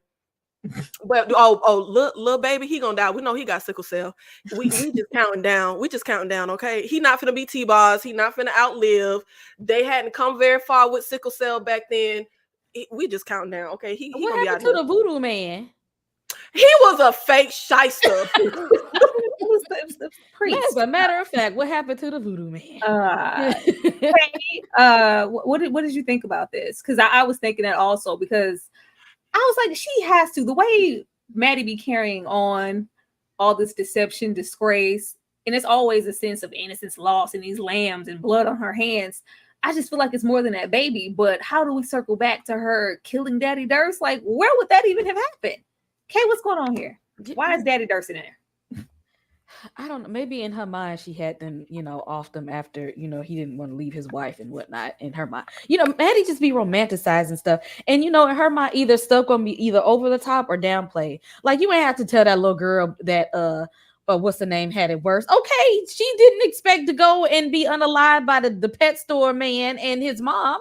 That wasn't good at all. Like you can't compare like that. It wasn't good at all. Like you trying to make it seem, and then she's.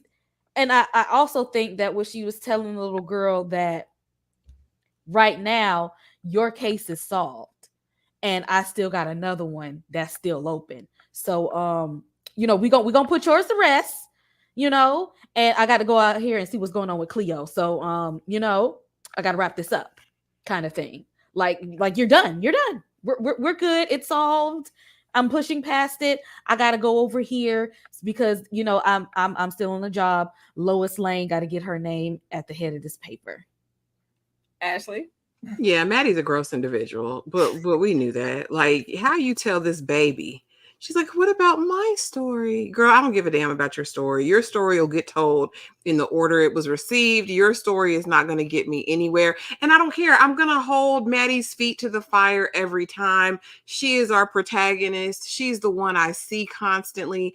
And again, like Tyra said earlier, everybody being a villain doesn't make Maddie any less of a villain. And to me, it's the feigning of care. It's the idea that I'm pretending to be this other person. I'm not. Just how she put on them crocodile tears, even talking to this delusion, right? Girl, why you feel like you need to cry? Keep that same energy. I could respect Maddie if she could stand on big business and stand by what she said. Girl, your story's over. It ain't gonna get me no headline. I'm done with you. Just say that and stand on business. Let's not pretend to care. Yes, as soon as we saw Baby with the jaundice early in the season, I knew he was on his way out. When I saw him with that lamb or goat, whatever it was, I knew that he was a goner. And yes, I believe she unalived Daddy Durst. And that I don't know if he got rough one time, if she was in a fit of jealousy because of all his other women. Maybe this was after she and Alan had their rendezvous and she found out about the other girls, because she did seem surprised to hear that Daddy Durst, that she wasn't his only one. Well, of course, you know Maddie want to be the only one. So I could see a confrontation happening after the fact and going awry. Yeah, again, even in her dream state, Maddie is an unsavory character. A piece of work. D. I know Anne Frank was somewhere like, now how did I get it? See how my name get brought into stuff? I ain't even did nothing. So that one definitely threw me. I will say, if nothing else, Maddie is a consistent supporter of Team F Them Kids. And I will at least give her kudos for that. She definitely is consistent in that regard. As far as Daddy Durst, something in the buttermilk obviously is not clean there, which is not surprising. But yeah, it's just a matter of like what would be the catalyst for her doing that. And I do agree, as much as there are things I appreciate about this episode, I do think that when it comes to episode orders and the amount of episodes you get, this is an interesting place to have all these questions still going into the final episode. So, and it would be a lot to explore in the next episode. But like I said, I can't say it until we actually get there. But yeah, it definitely raises a lot of questions still. I just hope we get a resolution there. And it's just things that we're having to piece together. Midway through our review here, speaking of having all of these questions, hopefully next Sunday we get to have some of our questions answered, because somebody is going to pull up and answer some of them for us. Let me run this and we're going to come back and share how we feel about that. She's so flirtatious. How does it feel to be so persuasive? That marijuana, she's so flirtatious. How does it feel to be? Feel like the feeling of a suppress. Feel like I got no breath. Feel like I need it. rest. Well, it's the season I should let go, and that's the reason I'm about my release. Y'all, Elma said she pulling up. Elma is pulling up because I don't want y'all. I know how y'all do. Y'all start waning off once we get closer to the end. And anybody who has loved what we had to say about the show and has been supporting us this entire time and has been, hella invested here. Somebody else has been hella invested in what we've had to say too. And Miss Elma herself, the director, the writer, the creator, she is coming to join us in our shenanigans. And we couldn't be more ecstatic about it. And we wanted to inform you guys prior to that so y'all could be prepared and ready. Before I go to my next slide, would anybody like to share the anticipation for that? I mean, I'm scared. Because y'all know I ain't got no home training, and I'm really worried that the season finale gonna let me down. But I don't want to say that to that lady face. Oh Lord! Anybody else? Jesus. Oh, Ashley. Ashley's muted. Ashley.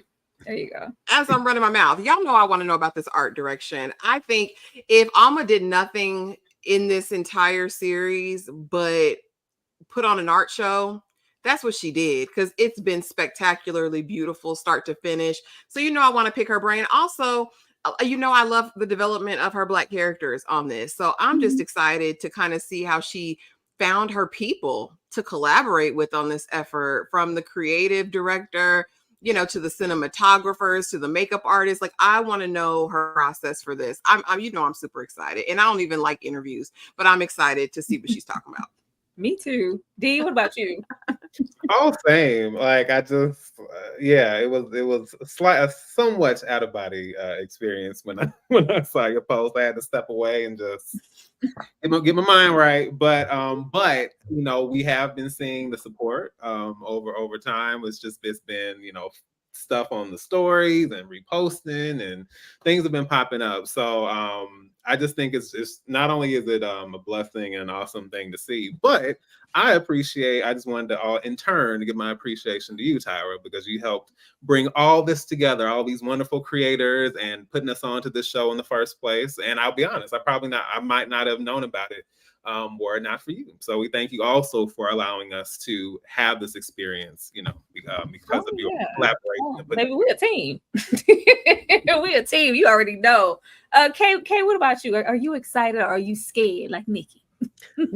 I'm excited. I actually just want to tell her that, thank you to her for making such a beautiful show. Like the imagery of the show is really, really lovely.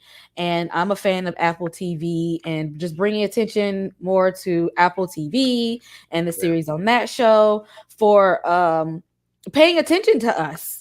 Because most people not gonna do that. For her team actually like responding and not ignoring people. Because see, I'd have been ignored 50 million times, but I don't care. I keep trying anyway. So thank y'all, thank you all, thank you, Emma, for not ignoring us and for actually being appreciative and shouting us out, because we are here for it. We do this because we love these shows, and for somebody to say that, I see that you love this, and I'm glad of it. And I appreciate what you all do. And I just want to tell her, thank you, girl. Thank you. And I'm sorry for going in on Slappy the way that she did. Wow, the way we have been going in on Slappy. Y'all, I sat down to do some homework on Miss Alma, and the first thing I see is that the Slappy in the show is her real life husband. And y'all know we tear Slappy up on every Sunday. We tear into Slappy in the worst way. So before she even gets here, girl, we said those things with love. I love you, girl. I said those things about Slappy with love, but I do see the comments about us showing our butts every single Sunday with the show. But I think that's why she loves it here and engaged with us in the first place, for our authenticity. So Sunday, we will not be changing a thing. We're gonna be cute, but we ain't changing a thing. We're gonna be us regardless. But I said those things about Slappy with love, I swear. Let's go to the next slide. But yeah, y'all be ready. Y'all be ready for that. But I had to get my apologies out the way, because baby, They don't mean nothing though, because he trash Elma. He trash individual, trash man, trash, on the show. Trash phone. Poor Seth. The only one in Maddie's dream state to remain a mannequin. Now we do, especially when we get into the department store, or even just shifting over into that, we do have, the people, it's mannequins, but eventually they do come alive and there's motion and there's it was giving musical. I was living for all of the psychedelics and the holleration, hateration in this dancery. But why, out of all people, Seth is just mannequin? Not like I for me, and it's probably just my hate for Maddie. I felt like this meant that Seth was just so obsolete or something that she wanted to keep her distance from. Like, that's something I never wanted to be real. I never wanted that to be a thing. Seth is the furthest thing from my mind and my state of what I want for myself. So that's why he's in that state. Nikki, why was Seth a mannequin? I saw it differently. What is a mannequin? A mannequin doesn't age. A mannequin doesn't get hurt. A mannequin doesn't feel bad. I took it as Maddie ambition is more important than her son, but I don't think Maddie doesn't care about her son. And I also feel like we still don't have a full picture of his conception, what Maddie thoughts were behind his conception, the father attached to his conception.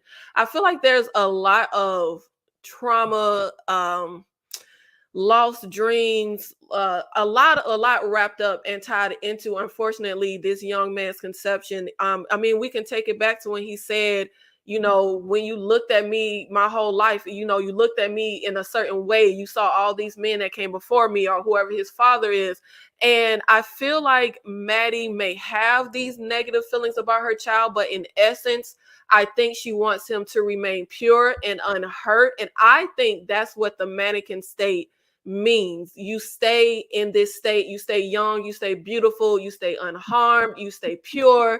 And maybe that's just me trying to see the best in Maddie, but I feel like even a deadbeat parent, your actions, love is an action, but sometimes even if you're a deadbeat, you may in essence have an emotion, a feeling of love towards your child, but unfortunately other things are either a priority. Unfortunately, there's a certain disconnect, trauma, or there is something. It isn't easy being a parent. There's a lot of your own hurt, trauma, childhood, whatever, that you sometimes have to put aside. And not everybody can do that. Not everybody can say, this will hurt me, but I have to do something for the well-being of my child. And I feel like Maddie does have pure intentions for Seth and wants him to stay in a certain state. I think that's why he comes across in these weird dreams in this mannequin state after we get to that little, what was that, a morgue, when she was pulling the body out. That's what sent me. It just gave, like, because why would he be? Seth is very much alive. I can understand the baby and daddy Durst. Why was Seth in there in that state? It just gave me like, this is where I wanted you to be all along. I don't like that as your mother. I want that connection, but I've just never had it. I don't feel like she ever wanted him. And maybe that is what she wanted all along. I feel like it's unpopular and women wouldn't say it publicly, but I have personally talked to women who say they love their kids, but if they could go back, they would have never had kids.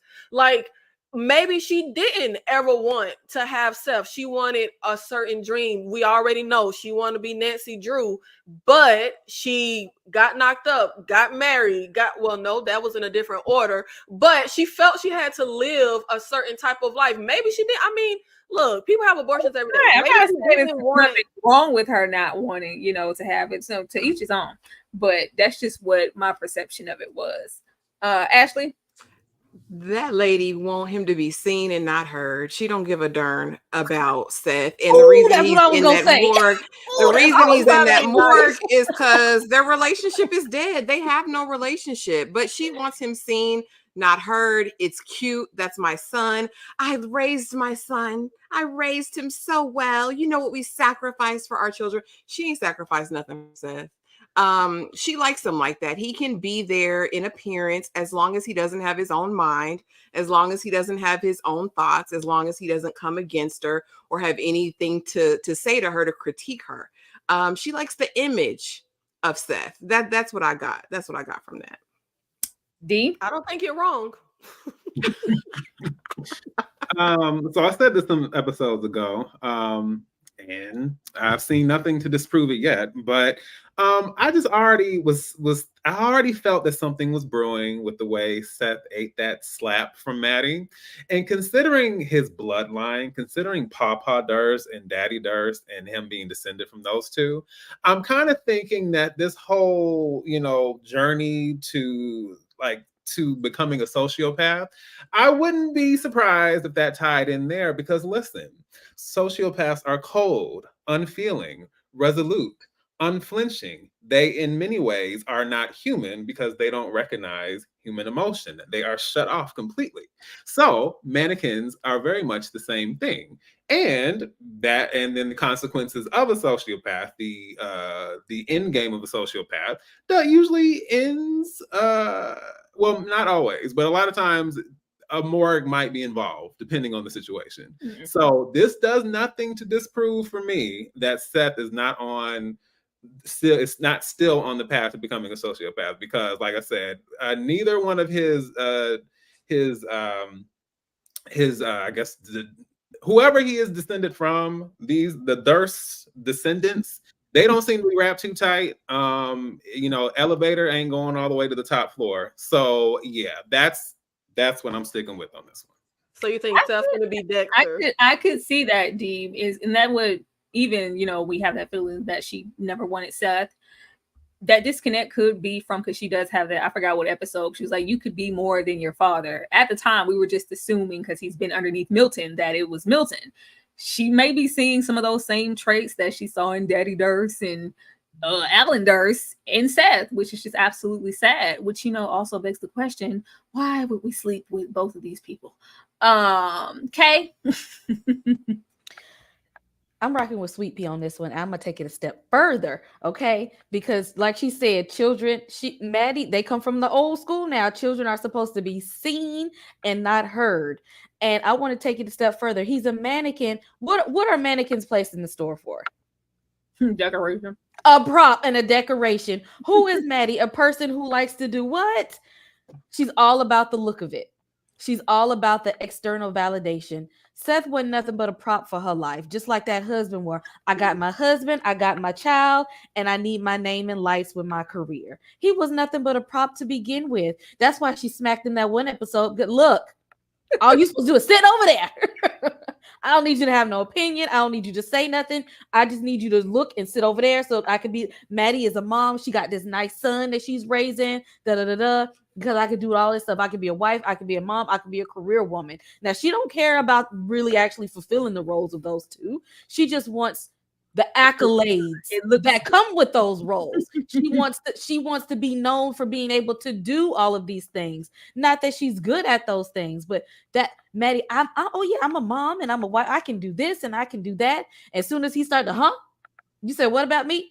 No, you can't. Exactly. I need because you're making me look bad, and I need the what? External validation. So if you sit down and you shut up, then they'll think that I'm this perfect person that I'm trying to portray myself to be, that I'm this, top flight journalist, top flight security going up in people's prisons and houses and stuff, getting the breaking news story, solving the cases. Okay. I don't know who you are. I don't tell you much of my past because I gave up everything for you. Maddie's ambition to not end up like her mother, wife, daughter, and writer. Don't forget the writer part. I really wish, I already expressed this, dance sequence. It was kind of giving Cleo's Havana Nights mixed situation. They just like made a whole gumbo pot of things that we've seen in the show and made it real, real good. But I wish that the show had tapped into Maddie's relationship with her mother sooner, so we could identify a little bit more with Maddie to see that she's definitely a product of this mother. It just was all of a sudden like she was a little sinister, smoking a cigarette. Ain't nobody speaking at your funeral. I don't know who the hell you are. Like I was like, I didn't know that their disconnect was that strong. All I was really getting was the more so traditional Jewish mother. You got to leave your husband. What are you gonna do for money? You got to, you be a wife, be a husband. That's why is that not enough for you? That's what I got from the mom. But this brief conversation that we got here with her, it just shows more of a deeper disconnect and something that Maddie is trying to surpass with her ambition, because did her mother make her feel some type of way with her feeling like I gave everything up for you? And it's like, oh, I don't want to give everything up for anybody else. I don't want to be my mother. I need to, make my own path in the world. I need my name in lights. I want that line or whatever. I need to have something else left to this world aside from me being a mother and a wife and a daughter, because I really don't give a damn about those things anyway. What I want to be is a writer. I want to be known for that. I'm gonna come to Ashley because she be feeling some type of way about Maddie. Did the conversation with the mom do something for you to see Maddie differently? No. It made me look at her worse, actually, as a matter of fact. Because in this moment, and I'm not saying her mom was an angel, but what a slap in the face to say, I worked hard to give you all the things I didn't have, and for your child to turn around to you and say, I didn't want none of that stuff. I want the stuff I didn't have. I don't give a darn about what you didn't have. I don't give a darn about your sacrifices that you made. I want what I want for me. And how about F all this? I'm going to get up and do my own eulogy. But what I thought was really interesting was the idea that no one really knows Maddie. But also no one really knew Cleo. Cleo mama didn't really know her either. And I did like that that parallel there between the two, because it was for completely different reasons, right? Cleo's was more of a necessity survive, while Maddie's is this desire to be somebody. Would she get up there and say, I fought, I found justice for those who were oppressed? And what really utterly pissed me off about this scene, even if it was a dream sequence, when Ferdy stood his tail up there and slow clapped for her. Slow clapped. Oh, I was too through. Like, really? That's your biggest fan, Maddie? That's your biggest fan? Like, I was so outdone. But yeah, the dynamic, I would have liked to have gone back to childhood and maybe seen Maddie as a child, with the mother dynamic. But from this conversation alone, I don't know. I don't know how I felt about that. Dee, how did you feel about it? And was there any significance? When her and Officer Platt, they was getting their grind on, and they, Black Swan, Alan Durst comes and scoops her up and takes her away. And it's just like, oh, what exactly are you guys trying to say? Is that what Maddie, her connection with Alan Durst is just disturbing. Like, nobody here is a good man. Did this do anything for you, Dee? Did you feel bad for Maddie? Because nobody stood up. Nobody wants to give you. How you gonna give your own eulogy? Like, don't nobody want to speak? Like, I think it says a whole lot about her character, aside from people just not knowing who she is. Nobody wanted to speak on Maddie's behalf. Yeah, I was gonna say that was the first thing that stood out to me, because I'm just like, I think. Well, I'm not gonna say this is everyone's fear, but I think for some people there is this fear that they will. That they'll just pass away in their homes and then no one will notice. They'll just go unseen, unnoticed. And then, all of a sudden someone will figure out something's wrong, and it'll be like months, a year after the fact. And then no one shows up to the funeral. And basically it reaffirms your lack of significance in the world. You are alone, you are lonely, you are meaningless in as far as your existence in this world and the impact you made in it. And I thought, in a sense, what does that really say about you as a person? I don't know if it says more about her as a person, her character, what it will mean at the end of her life based off of her actions, or just how empty and meaningless her life is, because she's the one having to kind of, I guess, quote unquote, advocate for herself and speak on her accomplishments and say she did this and this and that, even though those things aren't fully true. And she has to rationalize that her life has meant something, even though it really hasn't. So if anything, it was kind of speaking to her own lack of self-awareness, or maybe trying to escape her own self-awareness about her life, about everything that it has represented thus far. And as far as Alan Durst, yeah, that's what I'm saying. I feel like I feel like there has to be something missing, because what is the ties that bind here? I am lost on that. But I do think that as much as I enjoy the direction of the show, I will say when it comes to the visual palette and all of that all of that, sometimes for me, and this isn't necessarily just about this show, but I do think sometimes, whether it's horror movies or anything that involves like dream sequences or things that are more abstract and visually kind of striking, but aren't narratively focused, it can kind of leave you wanting for some of those other aspects of the story, character wise, as far as backstory and all that. So I do think in some ways we are missing some of the development and some of the substance in that sense. So, and like I said, and maybe 7 will just pull it all together, but it's hard to do that, within a set time. That's hard. Unless 7 is 2 hours. I don't know. Okay. How you feeling about Maddie and her mother? Maddie is a piece of work. How are you self-serving and pretentious at your own memorial service? Okay. And then you beefing with your mom at your own memorial service. Man, what is going on? Like this your son is a mannequin and you got beef with your mom, but you want it, but at the same time, you want everybody to come in there and say some kind words about you. Like that just kind of shows her real perception of how she perceives the people in her. I don't even think it's about how the people perceive her, but more so how she looks at them. She looks at Platt as the person that she wants in her corner, that she wants to be her man. She looks at her son as nothing more than a prop. She looks at her mom as something that I'm going to prove you wrong type of person, that I'm going to get it this way, not the way that you wanted me to get it. And so it's just another way of this. Her whole fever dream was at this point was a Maddie show. Instead of a memorial service, this was the Maddie show. Child, out some trash. Cleo being in that bucket, her sending these children through that. Like I love that nobody in the show everybody's trash. Everybody from Cleo to Maddie to the men to the mothers, they are really, really toxic individuals. Nobody's good here. Nikki? I agree with you. I wish they wouldn't have waited this far in the game to give us peel back some layers on Maddie's mother and her relationship with her mother. I will say I think that Maddie giving her own eulogy is more about her need for controlling the narrative and controlling how people see her. She doesn't want anyone to tell her eulogy because she wants to control what is said about her and the lasting impression that people will get about her. And I will say, I wish we got more at the mom, because I feel like there's something rooted there. There's something rooted in Cleo and her dad leaving and her relationship with her mom and adult Cleo. And I think there's something rooted in Maddie's relationship with her mother. Maddie has this need of feeling more important than she is.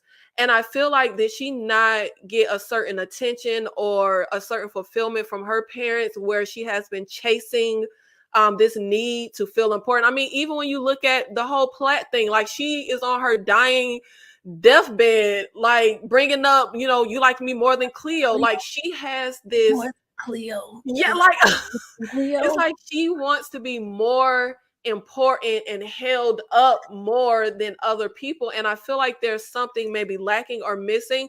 But I will say I completely disagree with the take on her telling her mother, like, I didn't want what you had. I feel like that is so valid, and it's very prevalent in how people raise their kids. I guess take it with a grain of salt, because I ain't got no kids, but I agree with Maddie. Whatever it was that you wanted isn't what your child is. A whole nother human being. They will have their own wants, needs, desires.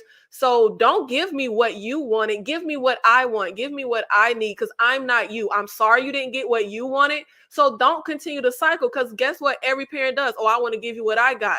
But that's not what the child needs or wants. Everyone is different. You can't raise every child the same. So whatever you felt like you were lacking, Maddie is trying to express to you, your child is trying to express to you, whatever you were lacking, that's not what I'm lacking. That's not what I need. And I felt like that was very valid. And I feel like it also plays into this cycle of these terrible moms in this show, and even leading back to Cleo and her kids. What is it that Cleo lacked as a child that she is now bringing on to her kids? Like with her, well, I mean, we talk about how Maddie has effed up Seth, which she has, but the way Cleo has left that little baby, got him to run the numbers and the damage that she is putting on him, I think it is a cycle of this connection of this innocence being ripped away, like was said previously, the connection between Maddie and her parents, Maddie and her son, Milton and his son, or pseudo son, however you want to say it now. He ain't the daddy, but Cleo and her dad, Cleo and her mom, Cleo and her kids. It is such a cycle that I feel like will not get a happy ending. I think it will just keep recycling. Seth is going to be effed up. Cleo kids going to be effed up. And the cycle of trauma is just going to keep cycling around. Most definitely. I think we were deceived. We were deceived with, those first 2 episodes, even though I think Nika was like, I don't think Cleo, I ain't see no smart, Karen. I ain't see none of that y'all saw. But I love the fact that we were, on board with thinking that Cleo was going to be, that's our girl there. She would never. Absolutely not. Just as trash as Maddie. Just as trash as Maddie. But I do get that recurring theme of bad mothers. That's why I wanted to know if it touched any. It's hard for me to care about Maddie in that way, but I did understand the aspect of not wanting, what the mother had. It just kind of sounded like maybe the mom was kind of on her, because Maddie has always been ambitious. And if you're like that from somebody who's more traditional and I gave up everything, why can't you? Why do you always have to want more? And you're always chasing this, like Maddie, I'm sure Maddie was a questionable teenager. Justice inside and outside. Klan rallies, protest, and waiting your turn. First Black homicide detective no more. People talk about you Negro policemen like no one came before. Does Maddie taste as good as she looks? The jig is up. The jig is up. We all knew that this was coming. I will say I'm glad that the near repercussion is him just simply losing his job or resigning before. It's just like either you step down. If you want to get messy, we can take you in the white tea woman. We can take Maddie too. Make a decision. Leave cute. This wasn't surprising. I didn't expect anything less from this officer down here. He's been waiting at the moment. We do see, of course, that there was some jealousy to be had. And I shoot finna pull up and be the first Black whatever. I don't care if it's that. I'm not even a detective. What makes you think you get to be? Know your role, play your part, wait your turn. It's about us, all the Klan and them outside. It's okay. It's everything's one-sided. Nothing that wasn't expected here. But what does this mean for Platt here? Because I'm gonna go to this next slide before I come to y'all. Because immediately, I think after that, we get here, trusting Maddie to be exactly who she is. Yeah, but who are you, Ferdy? Do we really know Ferdy? What was Ferdy rubbing on her hands? Okay, I think there was a scene when they were in the bed and she had all those paper clips. So I'm assuming that's some type of moisture, Vaseline type situation he rubbed on her hand. So I was like, are you trying to take her fingerprints off? You finna dump her body? What's going on, Ferdy? It was just giving. The way he was standing there was like he was 2 clicks away from smothering Maddie with a pillow. Like it just gave a little deceptive, but we are made aware of what we already knew. He's had countless, white women, but Maddie's different. You're childish, your ambition, you're this, that, and the third. And she goes, oh, even more than Cleo Johnson. Because you wanted Cleo Johnson. Like, oh my God, Maddie, please go to sleep. Give her a sedative or something. Damn. Like, put Maddie down. But D, I'm gonna come to you first. With Ferdy losing his position and stepping down, and the only thing seeming to maybe stand in the way of that is this information they're holding over his head about sleeping with the likes of Maddie. Wouldn't it be real convenient if Maddie just died? Well, how are you feeling, D? Okay, just want to make sure I'm not confusing this with anything else. Was there not a scene of people like marching and expressing their hatred and frustration for African Americans or Black people at some point in this episode? Yes, it was the whole thing on Okay, TV. good. Okay, just want to make sure because I was also watching Hollywood Black, so I was making sure I didn't confuse the two.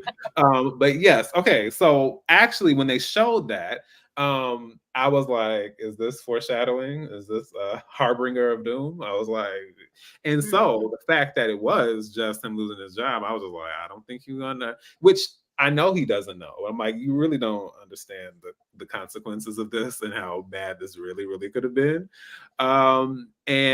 And of course, we knew it was coming just based off of the whole fire escape and getting peaked and all that other stuff.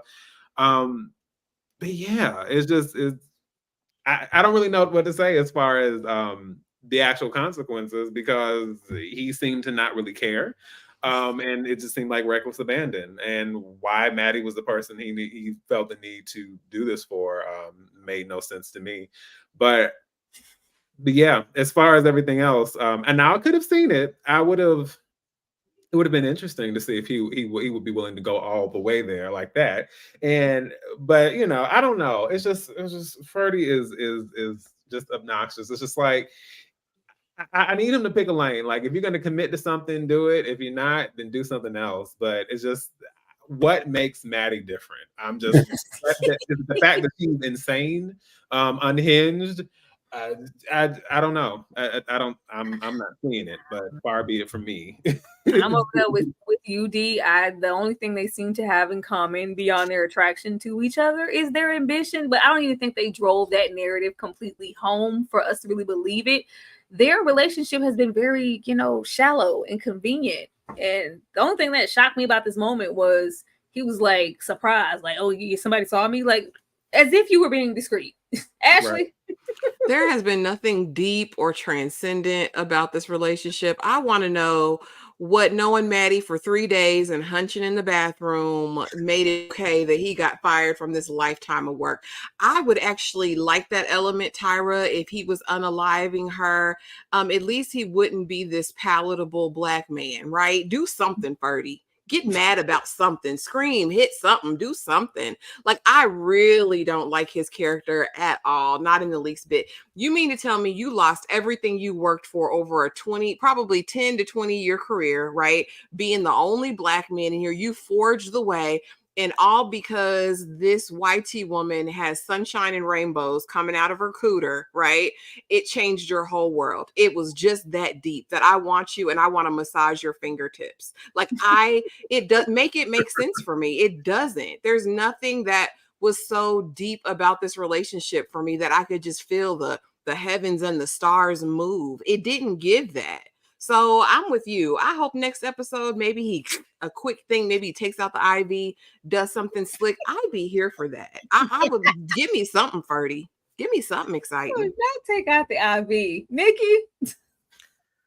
Look, Ferdy said he Tupac, Maddie Madonna, they gonna have thug love. And I remember I think it was the first or second episode, I said I was annoyed with how all of the Black characters are stereotypes and just I'm gonna go back to that because why in God's name would Ferdy Jesus, he literally had, I mean, can you imagine in the 60s what it took, what this man had to endure, how hard he had to work to be on the police force, move up through the ranks in the police force, and you literally throw it all away. And not just throw it away. He literally just was like, all right, deuces. And went to, like, you're not, and I get it. Will they take your word over this white man's? Probably not. But can you at least try to fight in some kind of way? Can you at least say, well, he has a grudge against me. He's making this up. You can go ask her. I've never had anything on it. Hey, Maddie, when they come question you, like, can you try to do something? He literally just hung his hat, took off the suit. You was able to wear that suit for a hop, skip, jump in a minute. You just got this promotion, and I just cannot believe he rolled over the way he did to just let. And baby, it pissed me off. See, this is why I can't. I remember I saw Rosewood for the first time and I was going to an all-white school. That's why I can't watch stuff like this, because that jealous ass, let me watch my words, that jealous ass white man just waiting in the freaking wings to tear this, wait your turn. What you wait my turn. Oh my God, like it boiled my blood seeing the satisfaction. Like, did y'all see the gleam in his eye? He had the satisfaction on his face. Look at that bottom. That bottom. Oh my God. And I mean, and you know what? I can't stand Platt. The way y'all can't stand Maddie is the way I can't stand Platt, but I'm gonna give him just a little ounce of sympathy, because is it fair that he has to literally mind every P and Q, because when they come digging for dirt to try to tear you down, you got to be squeaky clean? It's not right, because I can guarantee you, okay, he breaking that law, which is just a freaking ridiculous, obviously that law, but I am pretty sure the other officers are not squeaky clean, are doing all kind of dirt, but none of it gets questioned and dug up. So I'll give him an ounce of empathy, okay? But oh God, you know what time period you're in, you know what's going on, and at this point I'm just like, is it too late to kill this officer and kill Maddie? Like, we got to get rid of all the evidence, like we got to take everybody out, no loose ends. But I don't think he will kill Maddie. I don't think there's a point. He's already lost the job, he already resigned, he already gave up. Like, it's over. This really made me mad. But I will say, with the crazy ass Klan out there, he should be lucky that this, like, I think it was DR actually said that this was the worst of what happened to him. But we still got another episode, and this creeper officer got a look in his face that feel like he done put his face under some white sheets before. I would not be surprised if he go get his Klan brethren and they take their old hot mayonnaise asses out to go look for Platt, because him getting fired ain't enough. This boiled my blood. And this is what I mean. Y'all be talking about, oh, I don't want to see none of the pure white Aryan brotherhood. I don't want to see none of that. They can keep that over there. They can. This is enough. I'm hoping that he moves on and he's, just happy to still be alive under these circumstances. I did want to see a little more fight out of her. Like, do you not care? It just seems unnatural for him to not care. So I'm like, are you about to take your frustrations out on Maddie? Like, what is this about? A crime of passion? Because y'all so passionate about each other. Like, I just don't know where we go from here. I just want Ferdy to do something. Okay, he's gonna be a janitor. I have to have a moment, because I told y'all that officer was watching him. Y'all was trying to blame it on that what the little girl name to say that she was gonna be the one.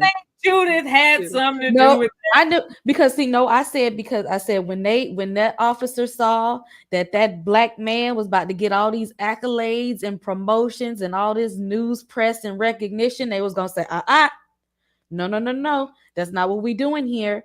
And I knew that it was going to be that. That's why they was watching him, to take him down. They don't want that black man to get all that recognition for their police task force. First of all, a lot of them don't even want you there in the first place. And so, you know what? I don't feel bad for you, Ferdy, because see, this whole time you thought the blue was brighter than the black, and it's not. And when you was riding past them Klan members, they don't care who you are, Mr.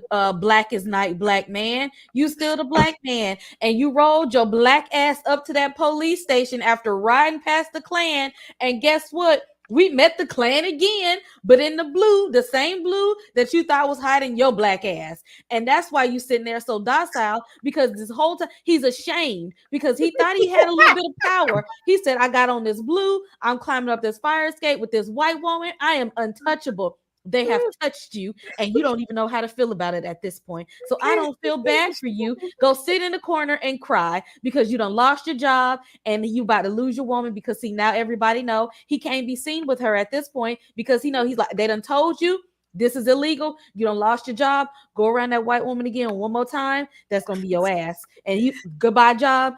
Goodbye, Maddie and her dry pancakes. Go sit in the corner and cry.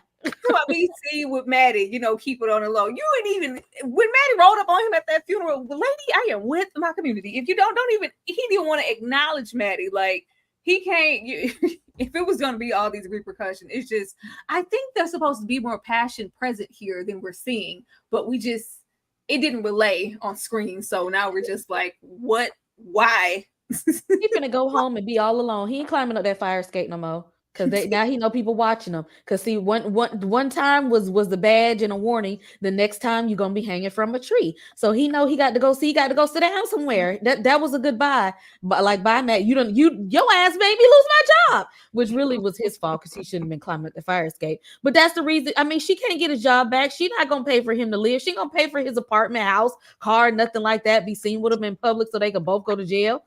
No, that was it. Indeed, we have Rod asking for you guys' Cash App in the chat to show y'all some love, just in case you guys didn't see it. Oh, hey, Rod. Hey, Rod. Thank you, Rod. She cashed up everybody. Thank you. Thank you so much. I just wanted to say, Maddie Mama had put that ish on. Like I was like, all right, Maddie, okay.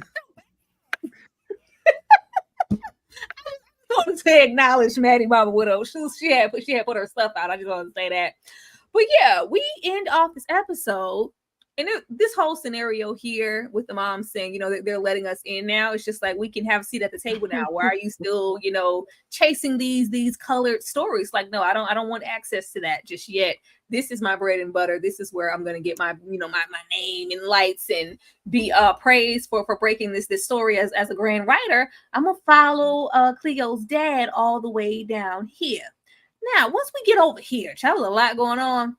Once we got over here to this fountain, I just put Cleo circus act because, baby, first of all, Cleo looked good in this one-piece bodysuit situation. It was clicking on all cylinders. This was beautiful, as usual with the show. But we get over here, and it's dream books, praise, we're running numbers, everything that we've seen in this community thus far. And Maddie is merely, for me, I don't know about y'all, this just gave, like, because the community is there, they're, you know, praising Cleo. She comes out, she's beautiful, it's grand. It's just giving like Maddie's merely an interference in this act that she has going on for herself, about to mess it up. And you know, Slappy's over there being Slappy. He rooting and he ain't got no job, and then he's just gonna root on the sidelines, per usual. That's what I took from this. And of course, we're gonna get into that last slide of Maddie diving in. Ashley, I'm gonna come to you. What did you take from these moments? Okay, good. Because well, there's a whole other slide for her diving in, because you know that pissed me off, girl. Because why are you always trying to take somebody's moment? But no, I love this, and I agree. I felt like, you know, this was Cleo's magnum opus, right? Like, she's up there glittering like a star. He even saying, "Hey, boo," and I need to talk to Alma about that, girl, because was they saying boo back then? Talk about that's my boo. I was like, Slappy. Now come on. But all the community rooting for her, everyone pushing her on, and then it's like we have this interloper who's invading. Like, what are you doing here? And they're paying her no mind, seemingly. And I don't think she likes that. At one point, she's looking around like, why is no one seeing me? And then she looks up, and then there's this moment like where she's kind of in awe a little bit, maybe a smile, but then it's like, oh, I got to do something. Girl, why do you always have to do something? Let her shine. She's up there glistening with her, you know, 40-inch bust down. Like, let her shake it. Let her swing back and forth. Let Cleo have this moment with her people. Again, Maddie ain't ish, girl. Go somewhere. Find another story. Oh Lord. Nikki. You know what, Ashley? I said the same thing. I was like, hold on now, y'all not being historically accurate, baby. Hey, Because they was not saying that's my boo right there. But I will say this scene was, first of all, okay. First, Maddie's mother. I loved when I was shocked. I was like, babe, what this like? Maddie mama said, look, my daughter might have dry pancakes, but not I. Mama said she got syrup on these pancakes. Okay. Mama came out with the cakes out. But I will say I found this ending sequence to pretty much just be a visual of Maddie, her white privilege, her always wanting to be in the center and in front, using the Black community, using her Jewishness at her leisure. And even I feel like Maddie likes to remember when Bob said the N word, and Maddie's like, don't use that word around me. And Maddie likes to act like, you know, she's in with the Black community and she doesn't see color, as you know, people like to say. And the whole scene with the mom, and they had the sign, no Black people allowed, no dogs or something, you know, they didn't say Black people, it said no word. And mama being like, baby, we white now, girl. Like the Holocaust is over. They letting them, baby, we white. Okay, we got the privilege. And Maddie not going that way. I think that Maddie championing, we got to put the Black story in the paper. I'm in the Black neighborhood. And I think all of that is a performance of Maddie. Maddie likes to act like, you know, she's, you know, with the Black people. And I feel like this is a visual of the Jewish being connected, but also disconnected from the Black community. The Black community had certain, you know, things they went through in America. So did Jewish people. Jewish people went through their Holocaust and Black people went through slavery. But the mother is showing we're ushering in a new time. We're ushering in a time where now we're more connected to the white people. We get to a certain privilege now. We need to separate from the, but wait, why are you going over there with the Black people? And Maddie finds something in the Black community. Like you can talk about, I think this is a manifestation, like I said, of her white privilege, how she uses certain things.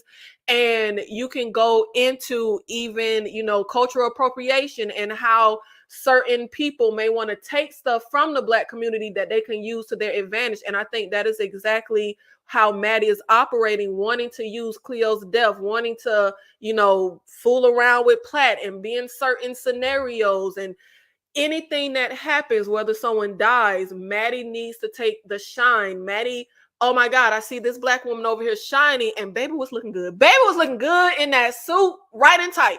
Maddie has to jump in and she has to disconnect to her eulogy. I fought for the people and I stood up and I did all of this. She is looking at the performance, but she's not in the performance applauding like the audience. She's looking for her way into the performance. If you notice when Cleo dives in the lake, Maddie is kind of clocking her moment to dive in. So I feel like this is just a representation of how trash Maddie is, as y'all like to say. It's just a visual of all of those traits that we have seen from Maddie and know it's there. Okay. Maddie is just here for the spectacle. That's all that is. Maddie want everything to be a spectacle, and she got to be the center of it. Even if somebody else's story, somebody can have the most glamorous, glorious story, and she want to be able to say, "Oh, but you know, I too have struggled. I too have a story to tell. I too have a bit of sparkle and glitter in me." Maddie, go and sit down. You want to be a part of the show. You want to be a part of the spectacle. You want to be a part of to say, me to put me in it. You want to raise your hand and get somebody to put their eyes on you, even when nobody's paying attention to you. I'm not here for Maddie and her spectacle. That's what that is. Knowing that Cleo's story is a big part of what's going on in some other person's life, but she's going to feed off of somebody else's spectacle to put her name in something to say, I too was a part of this. I too had a hand in this. Look at me. Child, I just was looking at Maddie. Like, she just have no, like, she's not aware of her surroundings. She just always look lost. Just go take a nap. D. I would just like to say that I too had a dream. Anyway, I but what I thought about when I saw this, it reminded me a lot of the film Chicago, which I actually had the chance to see on stage recently. And there's a sequence on stage and in the film where Chicago is all about corruption and how the corruption of the system, judicial system on so many different levels, and how the city thrives and kind of operates off of that. Murder, scandal, all these things. And so basically there's a sequence where the only woman who says that she is innocent the entire time, and despite the fact that no one has ever been executed in the history of of the existence of the jail, the only person who ends up being executed is the person who continually professed that she was the one who did not do it and was not guilty. Meanwhile, everyone else who has thrived as a result of that, they're like, I did it. Oh, well, I don't know. I don't.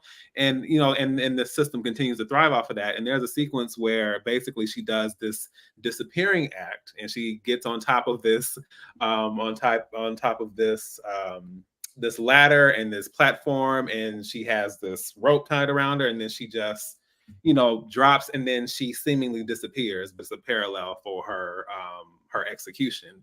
And so there was something interesting to me about this as far as like what this moment entails for Cleo, and the fact that this is very much a circus act, the fact that she is kind of pulling the wool over everyone's eyes. And there are even moments like that that are referenced in Chicago as far as like tricking the people and fooling the people into believing something and falling for the illusion and things like that. And how even the lake, that's what she ends up jumping into. And Maddie, of course, is there to rescue her and be the savior. And as someone else said, it is very much white feminism. Like, I am advocating for the people. It's very Miss Millie of her to do, I must say. But It's been nice to you people. I've always been good to colors. Yes, definitely giving that. But yeah, I just think ultimately it all ties back to this core aspiration and what Cleo represents, even in all her flaws and confusion and all that kind of stuff, but even what her life represents in comparison to in comparison to Maddie, and how desperately she has to cling on to that, because that is her lifeline. That is arguably the only thing that is keeping her afloat, even though, the water is still rising, but she's trying to cling to this because that is her way, quote unquote, out. I will say, ending this off, Reggie has been ominously limping around this entire time. Like it just looked like a limping boxing Grim Reaper a little bit, given this kind of essence. Every single time out of Maddie's peripheral, he's just there, just limping like I'm coming for you. I gotta come take you out because Gordon said you got to go. I don't know what's going on with that, but him popping up like a Jack in the Box in this water to knock Maddie out. I don't know if that's foreshadowing something as well. But last question, y'all getting your answer, yes or no, or whatever you feel.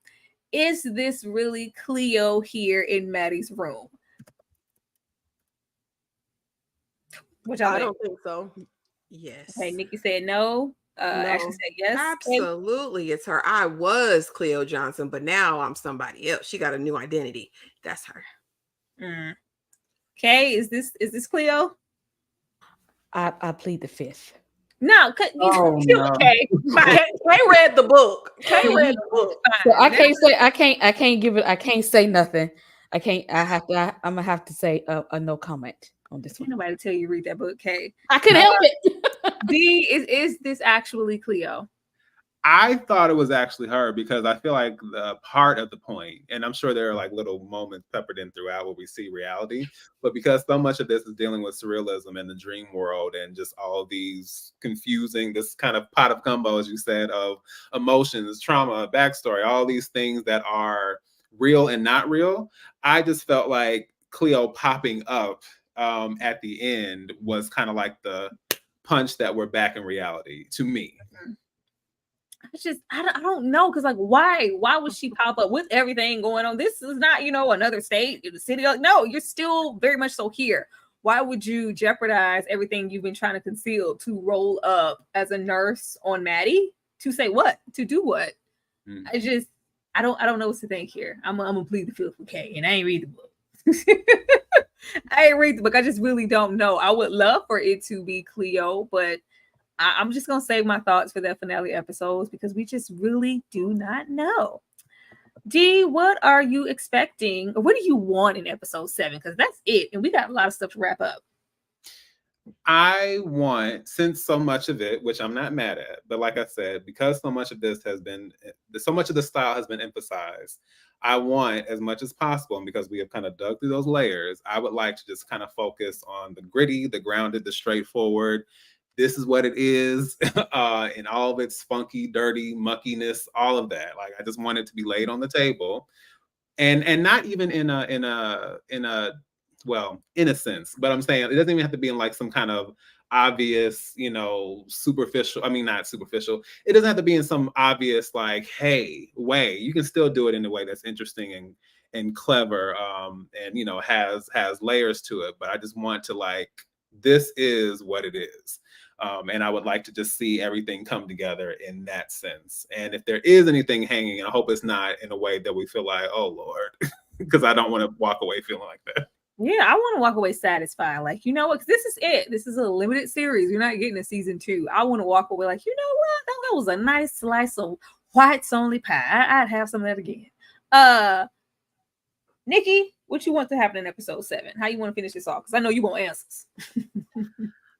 Yeah, and I don't think we're gonna get them. I'm gonna be honest. I think we, Lord, I really don't think things are, I mean, the fact that we have a short season and we got this weird filler episode, feels like a filler episode to me.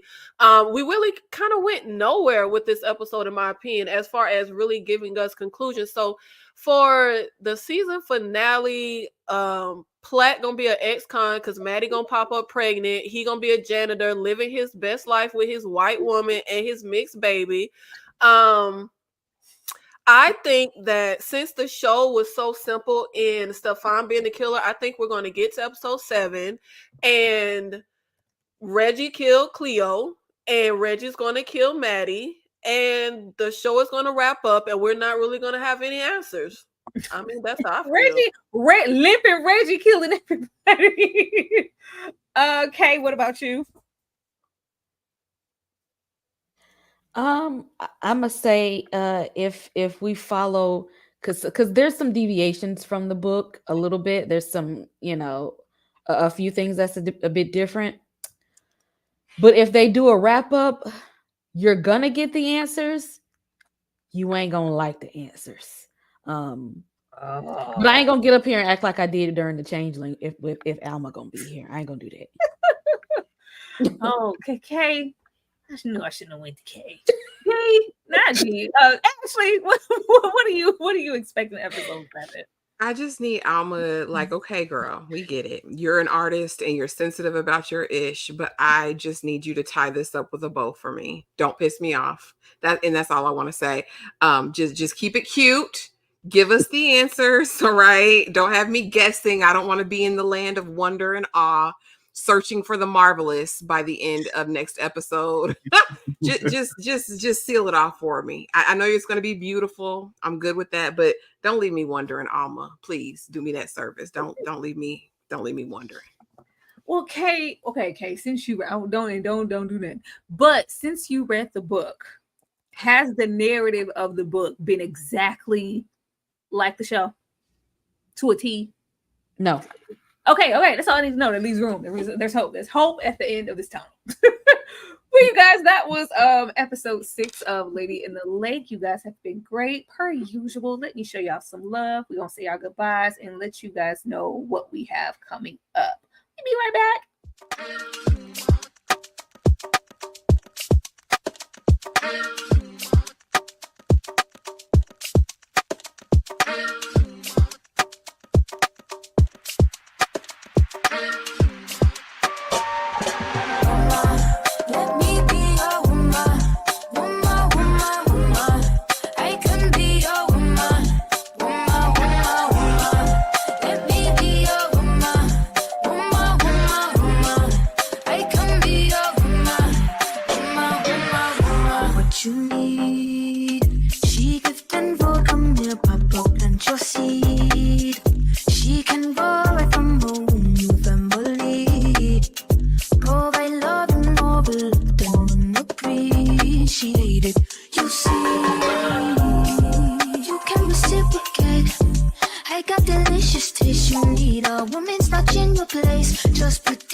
All right, I am gonna come to the Maddie lover herself.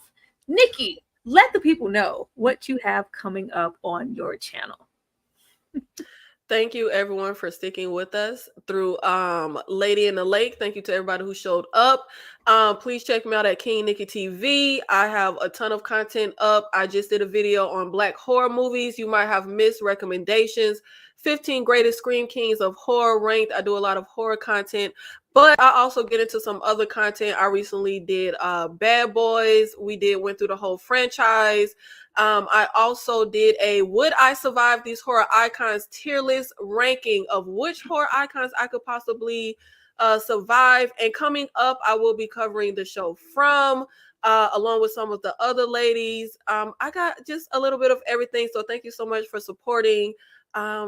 And I really hope that next week ain't a fever dream and we have to just have a bunch of symbolism that we got to figure out, because I don't want to use my brain.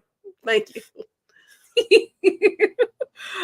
D, I'm gonna come to you next. Let the people know what's going on over there with the popcorn addict. Go tell people something. Yes. Hey everyone, this is the Movie Man, fellow cinephile, popcorn addict, and emerging film critic. If you've been watching, then you should be hopefully familiar with that tagline. I discuss all things film. I discuss all things, trailers and the occasional television show. And most recently, I had the opportunity to take a nice little excursion to New York. I had a chance to see some musicals on Broadway, and I also had the chance to check out a particular AMC Screen Unseen film screening that popped up, and I recently did a review for that. I just dropped that, I believe it was yesterday, and I switched up things with this review. It's not just your typical review that I do, like right here in the studio. You might see a little bit of atmosphere and environment and so on. And I plan on delving into the Gilded Age, considering that it's a show I really enjoy. I'll be giving some commentary on that, as well as a couple of the shows I saw while I was there. I'm trying to work on really expanding the scope of what I do on the channel along with the film. So absolutely stay tuned. And yeah, I would love to have you. Yeah, I see y'all in the chat talking about From. Yes, we are going to be talking about From. Tell your friends about us. Ashley with the sweet perspective, what you got going on? Tell them about the video you and Kay just did this morning. Yeah, come over and watch the live on Black Hollywood. Y'all, it was so good. And thank y'all to everyone who showed up for that.